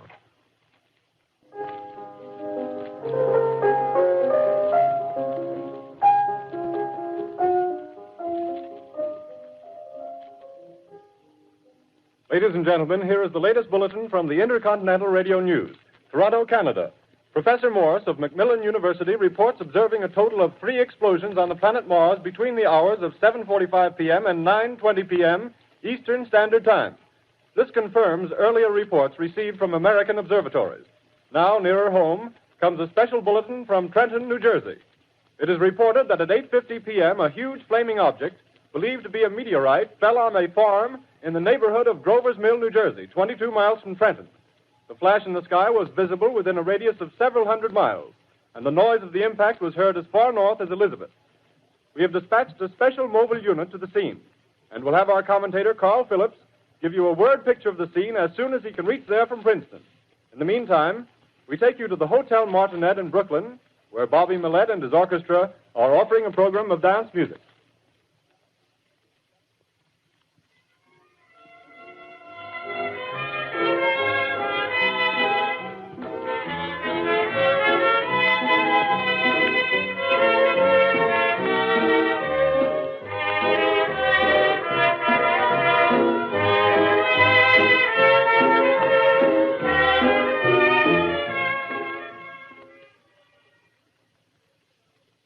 We take you now to Grover's Mill, New Jersey.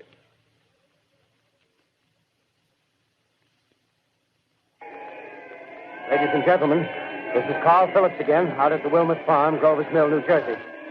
Professor Pearson and myself made the 11 miles from Princeton in 10 minutes.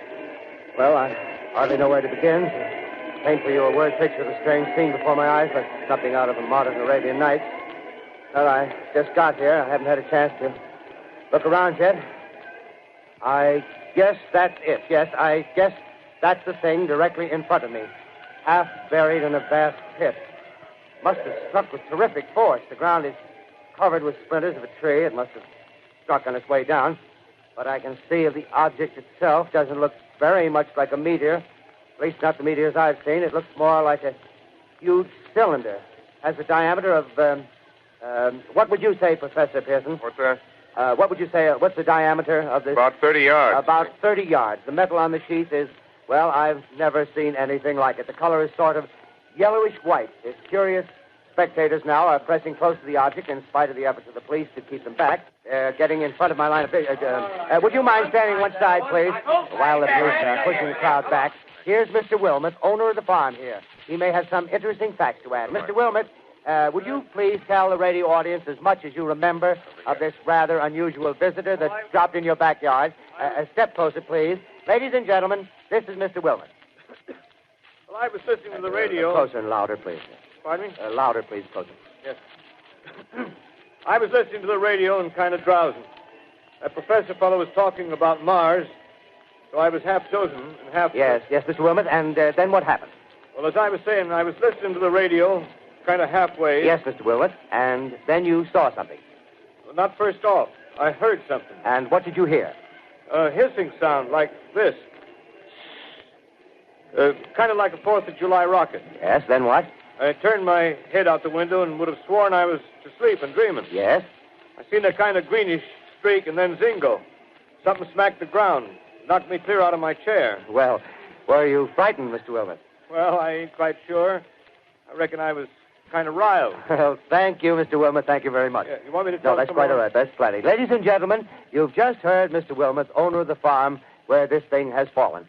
I wish I could convey the atmosphere, the background of this fantastic scene. Hundreds of cars are parked in a field in back of us, and the police are trying to rope off the roadway leading into the farm, but it's no use. They're breaking right through. The car's headlights throw an enormous spotlight on the pit where the object's half buried. Now, some of the more daring souls now are venturing near the edge. Their silhouettes stand out against the metal sheen. One man wants to touch the thing. He's having an argument with the policeman. Now, the policeman wins. Now, ladies and gentlemen, there's something I haven't mentioned in all this excitement, but it's becoming more distinct. Perhaps you've caught it already on your radio. Listen, please. Do you hear it? It's a curious humming sound that seems to come from inside the object. I'll move the microphone nearer. Here. Now, we're not more than 25 feet away. Can you hear it now? Professor Pearson? Yes, Mr. Brooks. Can you tell us the meaning of that scraping noise inside the thing? Possibly the unequal cooling of its surface. I say, do you still think it's a meteor, Professor? I don't know what to think. The metal casing is definitely extraterrestrial. Not found on this Earth. Friction with the Earth's atmosphere usually tears holes in a meteorite. This thing is smooth, and you can see its cylindrical Just a minute. shape. Something's happening. Ladies and gentlemen, this is terrific. This end of the thing is beginning to flake off. The top is beginning to rotate like a screw, and the thing must be hollow.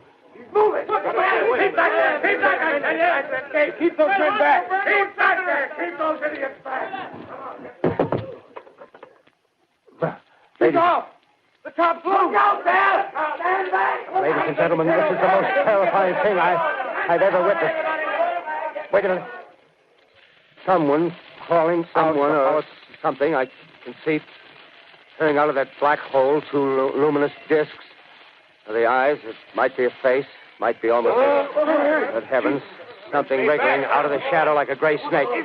Now it's another one and another one and another one. They look like tentacles to me. Oh, yeah, I can see the thing's body. Now it's large as a bear. It glistens like wet leather, but that face, ladies and gentlemen, it's indescribable. I can hardly force myself to keep looking at it. It's so awful. The eyes are black and they gleam like a serpent. The mouth is kind of V-shaped with saliva dripping from its rimless lips. It seemed to quiver and pulsate, and the monster or whatever it is can hardly move. It seems weighed down by possibly gravity or something. The thing's rising up now, and the crowd falls back. There seems plenty. The most extraordinary experience, ladies and gentlemen. I can't find words. Well, I'll pull this microphone with me as I talk. I'll have to stop the description until I can take a new position. Hold on, will you, please? I'll be right back in a minute.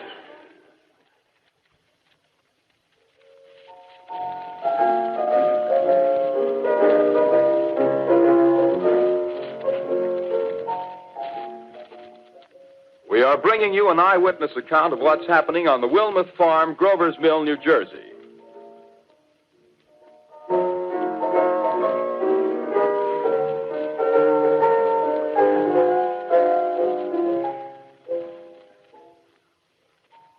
We now return you to Carl Phillips at Grover's Mill. Ladies and gentlemen, am I on? Ladies and gentlemen, here I am, back of a stone wall that adjoins Mr. Wilmuth's garden. From here, I get a sweep of the whole scene. I'll give you every detail as long as I can talk and as long as I can see. More state police have arrived. They're drawing up a cordon in front of the pit. About 30 of them.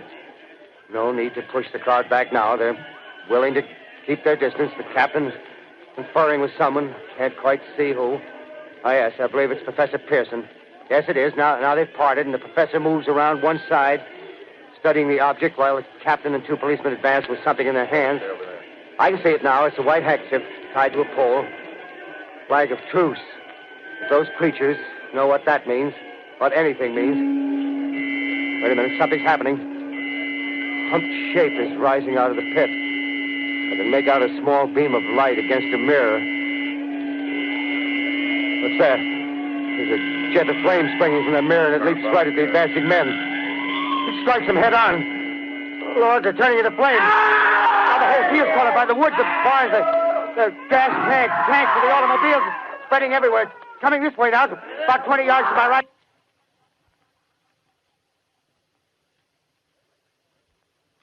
Ladies and gentlemen, due to circumstances beyond our control, we are unable to continue the broadcast from Grover's Mill.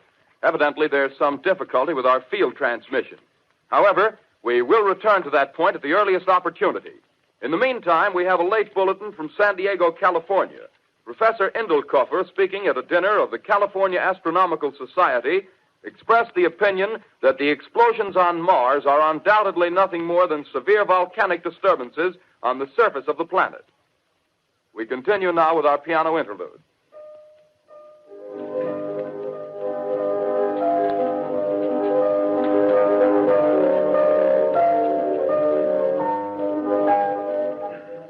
Ladies and gentlemen, I've just been handed a message that came in from Grover's Mill by telephone. Just one moment, please. At least 40 people, including 6 state troopers, lie dead in a field east of the village of Grover's Mill, their bodies burned and distorted beyond all possible recognition. The next voice you hear will be that of Brigadier General Montgomery Smith, commander of the state militia at Trenton, New Jersey. I have been requested by the governor of New Jersey to place the counties of Mercer and Middlesex as far west as Princeton and east to Jamesburg under martial law. No one will be permitted to enter this area except by special pass issued by state or military authorities. 4 companies of state militia are proceeding from Trenton to Grover's Mill and will aid in the evacuation of homes within the range of military operations. Thank you. You have just been listening to General Montgomery Smith, commanding the state militia at Trenton. In the meantime, further details of the catastrophe at Grover's Mill are coming in. The strange creatures, after unleashing their deadly assault, crawled back in their pit and made no attempt to prevent the efforts of the firemen to recover the bodies and extinguish the fire. The combined fire departments of Mercer County are fighting the flames which menace the entire countryside. We have been unable to establish any contact with our mobile unit at Grover's Mill, but we hope to be able to return you there at the earliest possible moment. In the meantime, we take you to... Just one moment, please. Ladies and gentlemen, I have just been informed that we have finally established communication with an eyewitness of the tragedy. Professor Pearson has been located at a farmhouse near Grover's Mill, where he has established an emergency observation post. As a scientist, he will give you his explanation of the calamity. The next voice you hear will be that of Professor Pearson, brought to you by direct wire. Professor Pearson. Of the creatures in the rocket cylinder at Grover's Mill, I can give you no authoritative information, either as to their nature, their origin, or their purposes here on Earth. Of their destructive instrument, I might venture some conjectural explanation. For want of a better term, I shall refer to the mysterious weapon as a heat ray. It's all too evident that these creatures have scientific knowledge far in advance of our own. It's my guess that in some way they are able to generate an intense heat in a chamber of practically absolute non-conductivity. This intense heat they project in a parallel beam against any object they choose by means of a polished parabolic mirror of unknown composition, much as the mirror of a lighthouse projects a beam of light. That is my conjecture of the origin of the heat ray. Thank you, Professor Pearson. Ladies and gentlemen, here is a bulletin from Trenton. It is a brief statement informing us that the charred body of Carl Phillips has been identified in a Trenton hospital. Now, here's another bulletin from Washington, D.C. The Office of the Director of the National Red Cross reports 10 units of Red Cross emergency workers have been assigned to the headquarters of the state militia, stationed outside of Grover's Mill, New Jersey. Here's a bulletin from State Police, Princeton Junction. The fires at Grover's Mill and vicinity are now under control. Scouts report all quiet in the pit, and there is no sign of life appearing from the mouth of the cylinder. Now, ladies and gentlemen, we have a special statement from Mr. Harry McDonald, Vice President in charge of operations. We have received a request from the state militia of Trenton to place at their disposal our entire broadcasting facilities. In view of the gravity of the situation, and believing that radio has a responsibility to serve in the public interest at all times, we are turning over our facilities to the state militia at Trenton. We take you now to the field headquarters of the state militia near Grover's Mill, New Jersey. This is Captain Lansing of the Signal Corps, attached to the state militia, now engaged in military operations in the vicinity of Grover's Mill. Situation arising from the reported presence of certain individuals of unidentified nature is now under complete control. The The cylindrical object, which lies in a pit directly below our position, surrounded on all sides by 8 battalions of infantry, without heavy field pieces, but adequately armed with rifles and machine guns. All cause for alarm, if such cause ever existed, is now entirely unjustified. Things, whatever they are, do not even venture to poke their heads above the pit. I can see their hiding place plainly in the glare of the searchlights here. With all their reported resources, these creatures can scarcely stand up against heavy machine gun fire. Anyway, it's an interesting outing for the troops. I can make out their khaki uniforms crossing back and forth in front of the lights. Looks almost like a real war. There appears to be some slight smoke in the woods bordering the Millstone River. Probably fire started by campers. Well, we ought to see some action soon. One of the companies is deploying on the left flank. A quick thrust and it'll all be over. Oh, wait a minute. I see something on top of the cylinder. No, it's nothing but a shadow. Now the troops are on the edge of the Wilmot Farm. 7,000 armed men closing in on an old metal tube. A tub, rather. Well, wait, that wasn't a shadow. It's something moving. Solid metal, kind of a shield-like affair rising up out of the cylinder. It's going higher and higher. What? It's standing on legs, actually rearing up on a sort of metal framework. Now it's reaching above the trees and the searchlights are on it. Hold on.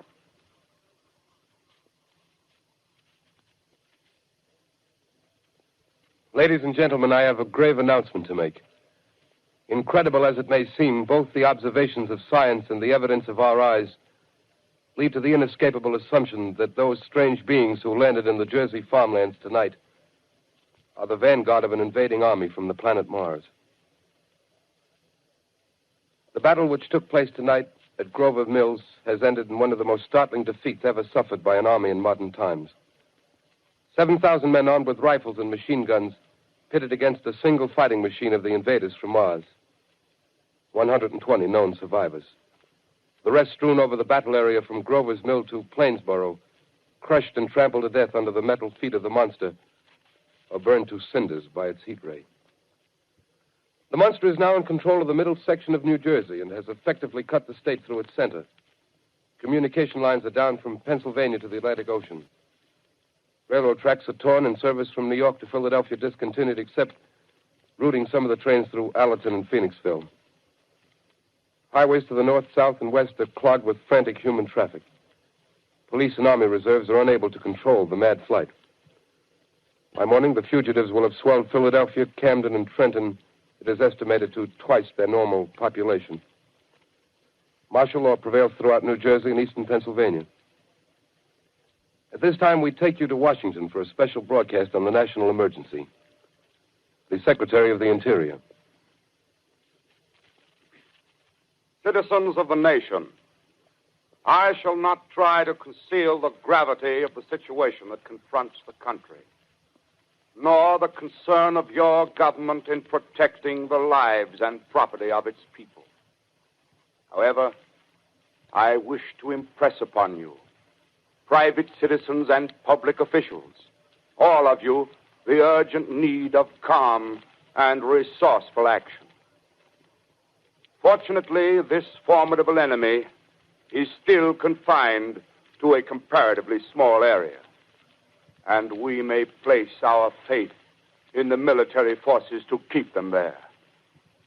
In the meantime, placing our faith in God, we must continue the performance of our duties, each and every one of us, so that we may confront this destructive adversary with a nation united, courageous, and consecrated to the preservation of human supremacy on this earth. I thank you. You have just heard the Secretary of the Interior speaking from Washington. Bulletins too numerous to read are piling up in the studio here. We're informed that the central portion of New Jersey is blacked out from radio communication due to the effect of the heat ray upon power lines and electrical equipment. Here's a special bulletin in New York. Cables have been received from English, French, and German scientific bodies offering assistance. Astronomers report continued gas outbursts at regular intervals on the planet Mars. The majority voiced the opinion that the enemy will be reinforced by additional rocket machines. There have been several attempts made to locate Professor Pearson of Princeton, who has observed Martians at close range. It is feared he was lost in the recent battle. Langham Field, Virginia.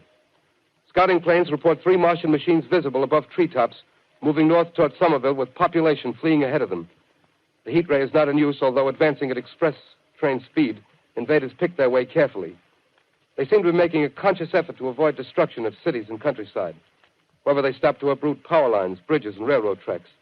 Their apparent objective is to crush resistance, paralyze communication, and disorganize human society. Here is a bulletin from Basking Ridge, New Jersey. Coon hunters have stumbled on a second cylinder similar to the first, embedded in the great swamp 20 miles south of Morristown. Army field pieces are proceeding from Newark to blow up the second invading unit before the cylinder can be opened and the fighting machine rigged. They are taking up a position in the foothills of Watchung Mountains. Another bulletin from Langham Field, Virginia. Scouting planes report enemy machines, now 3 in number, increasing speed northward, kicking over houses and trees in their evident haste to form a conjunction with their allies south of Morristown. Machines also sighted by telephone operator east of Middlesex, within 10 miles of Plainfield. Here's a bulletin from Winston Field, Long Island. A fleet of Army bombers carrying heavy explosive flying north in pursuit of enemy. Scouting planes act as guides. They keep the speeding enemy in sight. Just a moment, please, ladies and gentlemen. We've run special wires to the artillery line in adjacent villages to give you direct reports in the zone of the advancing enemy. First, we take you to the battery of the 22nd Field Artillery, located in the Watchung Mountains. Range 32 meters. 32 meters. Direction 39 degrees. 39 degrees. Fire. 140 yards to the right, sir. Shift range 31 meters. 31 meters. Projection 37 degrees. 37 degrees. Fire.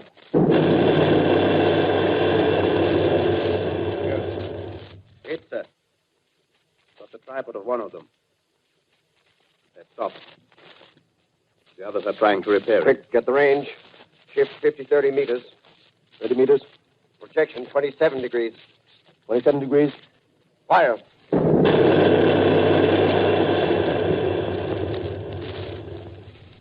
Can't see the shell land, sir. Letting off a smoke. What is it? Black smoke, sir. Moving this way. Lying close to the ground. Moving fast. Put on gas masks. Get ready to fire. Shift to 24 meters. 24 meters. Projection 24 degrees. 24 degrees. Fire.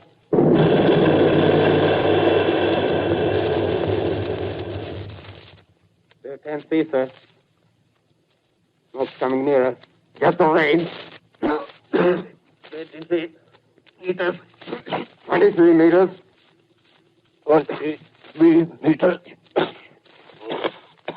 Projection 22 degrees. 22 degrees.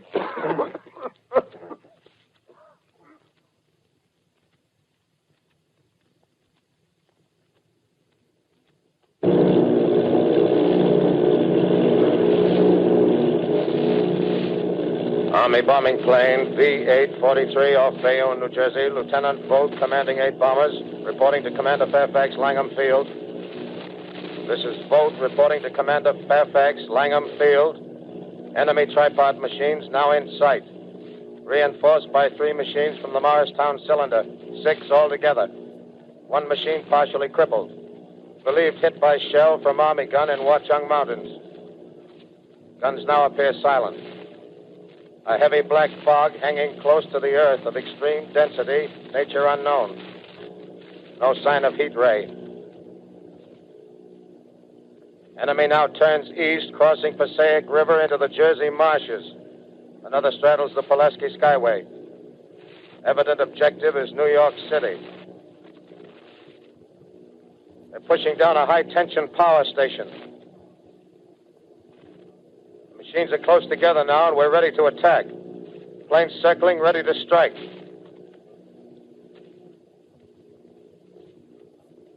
A 1,000 yards, and we'll be over the first.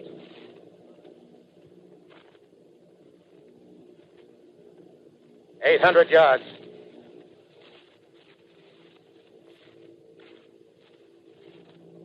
600.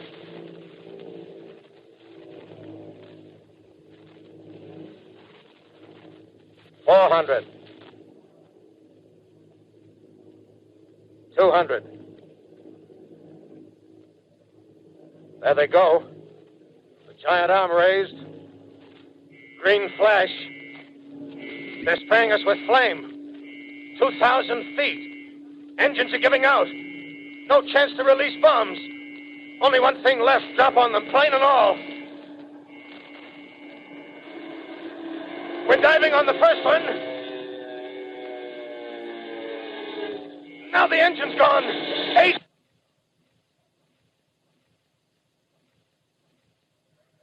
This is Bayonne, New Jersey, calling Langham Field. This is Bayonne, New Jersey, calling Langham Field. Come in, please. This is Langham Field. Go ahead.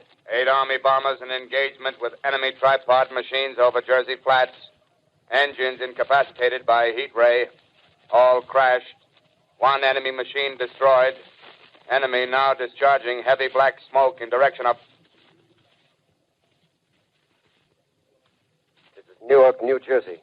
This is Newark, New Jersey. Warning. Poisonous black smoke pouring in from Jersey marshes. Reaches South Street. Gas masks useless. Urge population to move into open spaces. Automobiles use routes 7, 23, 24. Avoid congested areas. Smoke now spreading over Raymond Boulevard.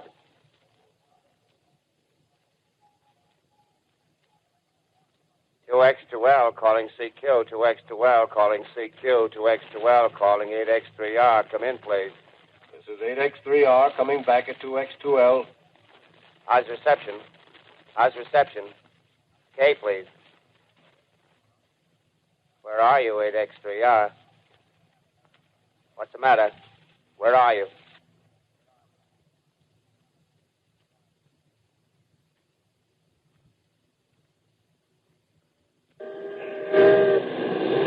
I'm speaking from the roof of Broadcasting Building. I'm speaking from the roof of Broadcasting Building, New York City. The bells you hear are ringing to warn the people to evacuate the city as the Martians approach. Estimated in the last 2 hours, 3 million people have moved out along the roads to the north. Hutchison River Parkway is still kept open for motor traffic. Avoid bridges to Long Island, hopelessly jammed. All communication with Jersey Shore closed 10 minutes ago. No more defenses. Our army is wiped out. Artillery, Air Force, everything wiped out. This may be the last broadcast. We'll stay here to the end. People are holding service here below us in the cathedral. Now I look down the harbor, all manner of boats, overloaded with fleeing population pulling out from docks. Streets are all jammed. Noise in crowds like New Year's Eve in city. Wait a minute. The enemy is now in sight above the Palisades. Five great machines. First one is crossing the river. I can see it from here, wading the Hudson like a man wading through a brook. A bulletin is handed me. Martian cylinders are falling all over the country. One outside of Buffalo, one in Chicago, St. Louis. Seem to be timed and spaced. Now the first machine reaches the shore. He stands watching, looking over the city. The steel cowlish head is even with the skyscrapers. He waits for the others.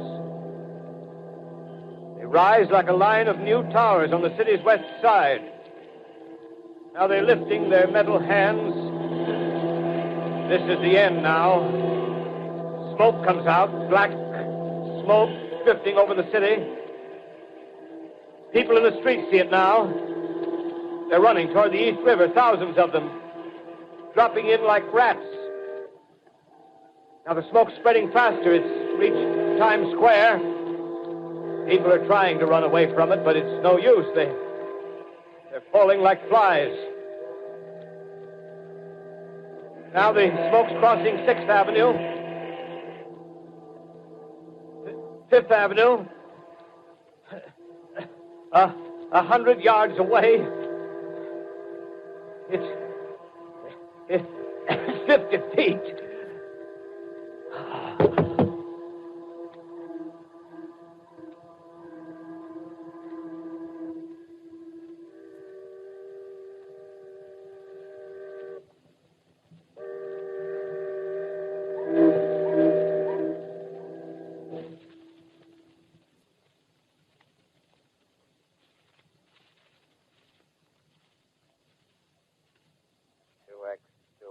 Calling CQ. 2X2L calling CQ. 2X2L calling CQ, New York. Isn't there anyone on the air? Isn't there anyone on the air? Isn't there anyone? 2X2L.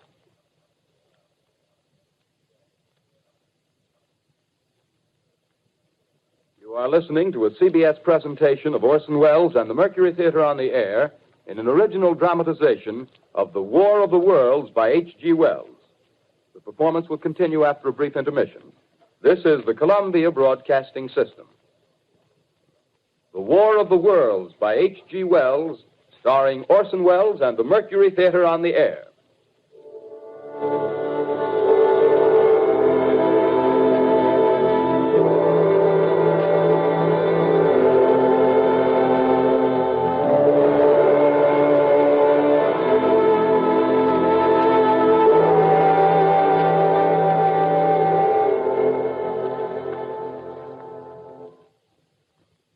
I set down these notes on paper. I'm obsessed by the thought that I may be the last living man on Earth. I've been hiding in this empty house near Grover's Mill, a small island of daylight cut off by the black smoke from the rest of the world. All that happened before the arrival of these monstrous creatures in the world now seems part of another life. A life that has no continuity with the present. Furtive existence of the lonely derelict who pencils these words on the back of some astronomical notes bearing the signature of Richard Pearson. I look down at my blackened hand and I try to connect them with a professor who lives at Princeton and who, on the night of October 20th, glimpsed through his telescope an orange splash of light on a distant planet. My wife, my colleagues, my students, my books, my observatory, my world. Where are they? Did they ever exist? Am I Richard Pearson? What day is it? Do days exist without calendars? Does time pass when there are no human hands left to wind the clocks? Writing down my daily life, I tell myself I shall preserve human history between the dark covers of this little book that was meant to record the movements of the stars. But to write, I must live, and to live, I must eat. Find moldy bread in the kitchen and an orange not too spoiled to swallow. Keep watch at the window. Time to time, I catch sight of a Martian above the black smoke. The smoke still holds the house in its black coil, but at length there's a hissing sound, and suddenly I see a Martian mounted on his machine, spraying the air with a jet of steam as if to dissipate the smoke. I watch in a corner as his huge metal legs nearly brush against the house. Exhausted by terror, I fall asleep. Morning. Sun streams in the window. The black cloud of gas is lifted, and the scorched Meadows to the north look as though a black snowstorm had passed over them. I venture from the house. I make my way to a road, no traffic. Here and there, a wrecked car, baggage overturned, a blackened skeleton. Push on north. For some reason, I feel safer trailing these monsters than running away from them. And I keep a careful watch. I've seen the Martians feed. Should one of their machines appear over the top of trees, I'm ready to fling myself flat on the earth. Come to a chestnut tree. October. Chestnuts are ripe. Fill my pockets. I must keep alive. 2 days I wander in a vague northerly direction through a desolate world. Finally, I notice a living creature. A small red squirrel in a beech tree. I stare at him and wonder. He stares back at me. I believe at that moment the animal and I shared the same emotion. The joy of finding another living being. Push on north. I find dead cows in a brackish field, and beyond the charred ruins of a dairy, the silo remains standing guard over the wasteland like a lighthouse, deserted by the sea. Astride the silo perches a weathercock. The arrow points north. North. Next day, I come to a city. City vaguely familiar in its contours, yet its buildings strangely dwarfed and leveled off as if a giant had sliced off its highest towers with a capricious sweep of his hand. Reached the outskirts, I found Newark. Newark, undemolished but humbled by some whim of the advancing Martians. Presently, with an odd feeling of being watched, I caught sight of something crouching in a doorway. I made a step towards it, and it rose up and became a man. A man armed with a large knife. Stop! Where do you come from? I come from many places. A long time ago, from Princeton. Princeton, huh? That's near Grover's Mill. Yes. Grover's Mill. There's no food here. This is my country. All this end of town down the river. There's only food for one. Which way are you going? I don't know. I guess I'm looking for people. Hey, what was that? Did you hear something just then? No. Only a bird. A live bird. Yeah. You get to know that birds have shadows these days. Say, we're in the open here. Let's crawl in this doorway here and talk. Have you seen any Martians? No. They're going over to New York. Night, the sky's alive with their lights, just as if people were still living in it. By daylight, you can't see them. 5 days ago, a couple of them carried something big across the flats from the airport. I think they're learning how to fly. Fly? Yeah, fly. Hmm. Then it's all over with humanity. Stranger, there's still you and I. 2 of us left. Yeah. They got themselves in solid. They wrecked the greatest country in the world. Those green stars, they're probably falling somewhere every night. They've only lost one machine. There isn't anything to do. We're done. We're licked. Where were you? You're in a uniform. Yeah, what's left of it. I was in the militia. National Guard. That's good. There wasn't any war. Any more than there's war between men and ants. Yes, but we're eatable ants. I found that out. What'll they do to us? I thought it all out. Right now, we're caught as we're wanted. A Martian only has to go a few miles to get a crowd on the run. But they won't keep on doing that. They'll begin catching us systematic, like keeping the best and storing us in cages and things. They haven't begun on us yet. Not begun? Not begun. All that's happened so far is because we don't have sense enough to keep quiet. Bothering them with guns and such stuff and losing our heads and rushing off in crowds. No, instead of our rushing around blind, we got to fix ourselves up according to the way things are now. Cities, nations, civilization, progress. Yes, but if that's so, what is there to live for? Well, there won't be any more concerts for 1,000,000 years or so, and no nice little dinners at restaurants. If it's amusement you're after, I guess the game's up. What is there left? Life, that's what. I want to live. Yeah, and so do you. We're not going to be exterminated. And I don't mean to be caught either. Tamed and fattened and bred like an ox. What are you going to do? I'm going on. Right under their feet. I got a plan. We men as men, we're finished. We don't know enough. We got to learn plenty before we got a chance. We've got to live and keep free while we learn, see? I've thought it all out, see? Well, tell me the rest. Well, it isn't all of us that are made for wild beasts. That's what it got to. That's what it got to be. That's why I watched you. Watched you. All those little office workers that used to live in these houses. They be no good. They haven't any stuff in them. They used to run off to work. I've seen hundreds of them running to catch their commuter's train in the morning, afraid they'd get canned if they didn't. Running back at night, afraid they wouldn't be in time for dinner. Lives insured and a little invested in case of accidents. Yeah, and on Sundays, worried about the hereafter. Well, the Martians, they'll be a godsend for those guys. Nice, roomy cages, good food, careful breeding, no worries. Yeah, after a week or so of chasing around the fields on empty stomachs, they'll come and be glad to be caught.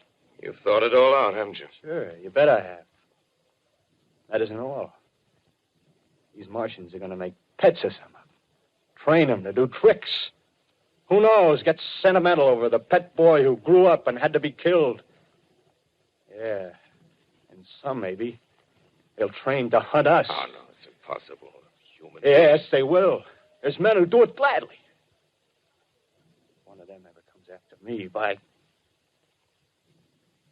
the meantime,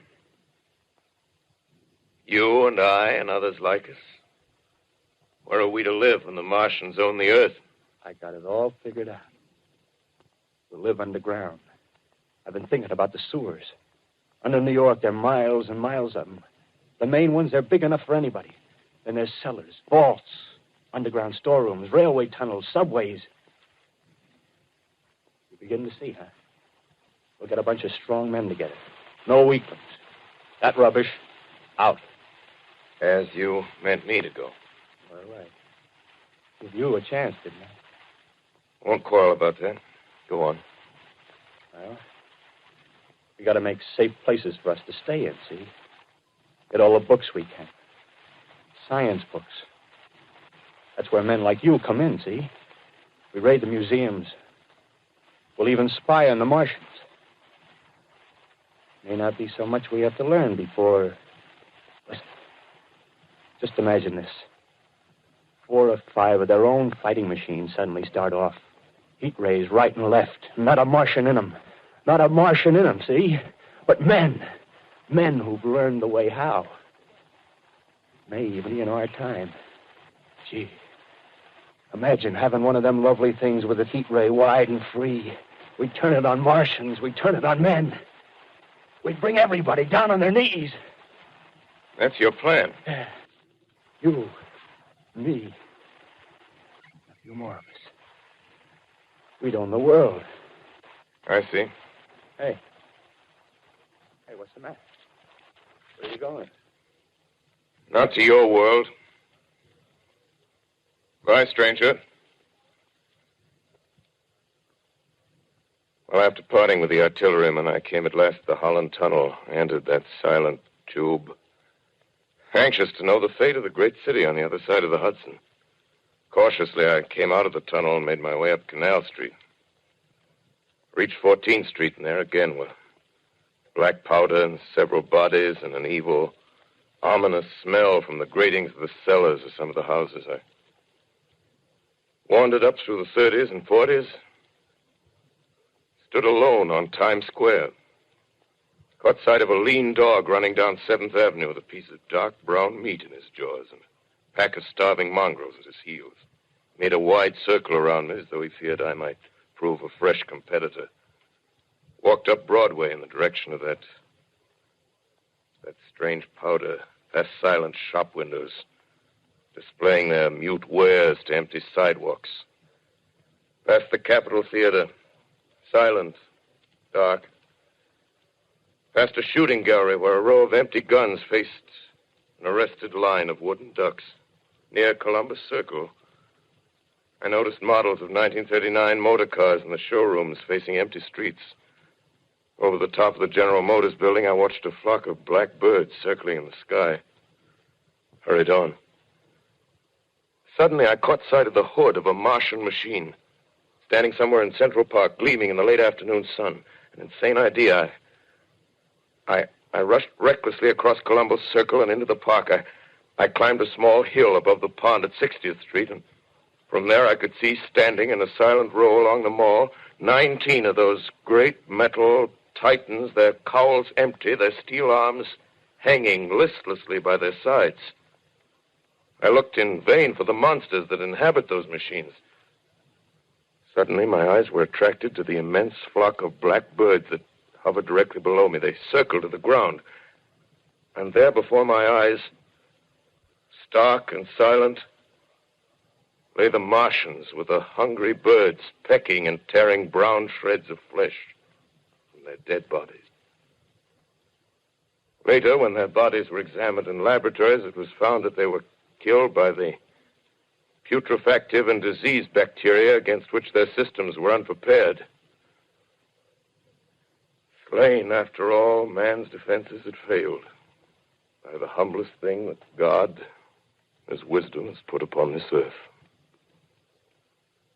Before the cylinder fell, there was a general persuasion that through all the deep of space, no life existed beyond the petty surface of our minute sphere.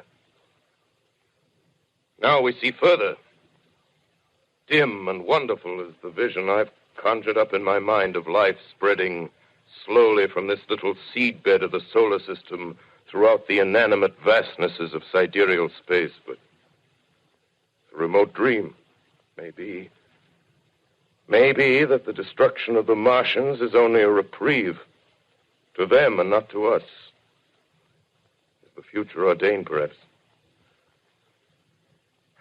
Strange it now seems to sit in my peaceful study at Princeton, writing down this last chapter of the record, begun at a deserted farm in Grover's Mill.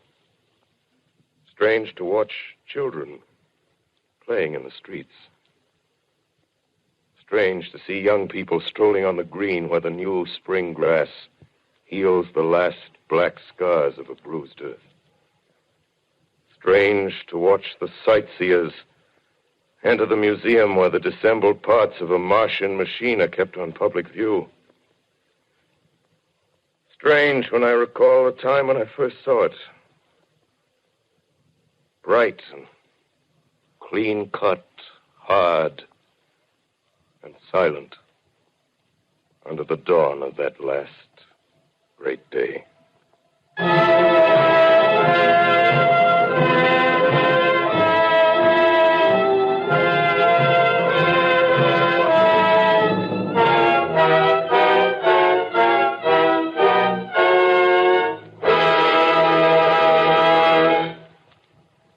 This is Orson Welles, ladies and gentlemen, out of character, to assure you that the War of the Worlds has no further significance than as the holiday offering it was intended to be. The Mercury Theater's own radio version of dressing up in a sheet and jumping out of a bush and saying boo. Starting now, we couldn't soap all your windows and steal all your garden gates. By tomorrow night, so we did the best next thing. We annihilated the world before your very ears and utterly destroyed the CBS. You will be relieved, I hope, to learn that we didn't mean it and that both institutions are still open for business. So goodbye, everybody, and remember, please, for the next day or so, the terrible lesson you learned tonight. That grinning, glowing, globular invader of your living room is an inhabitant of the pumpkin patch, and if your doorbell rings and nobody's there, that was no Martian. It's Halloween.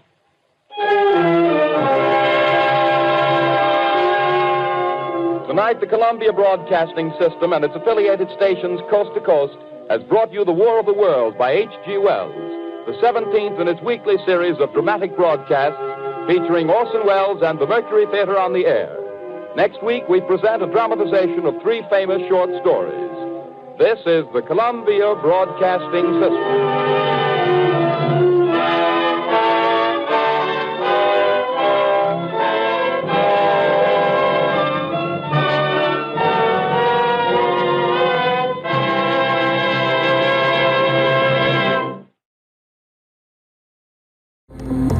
Ladies and gentlemen, here at the Northern Light Webcasting Network and NLWN-TV, we hope our little Halloween party helped to bring a little excitement and fun to your Halloween celebration. And if we did manage to send a brief shiver down your spine, we'll call that successful. Please remember, it's all in good fun. Let us know if you enjoyed this Halloween party, as we're ready to do more programs like this on other holidays. But for now, have a very happy Halloween and good night.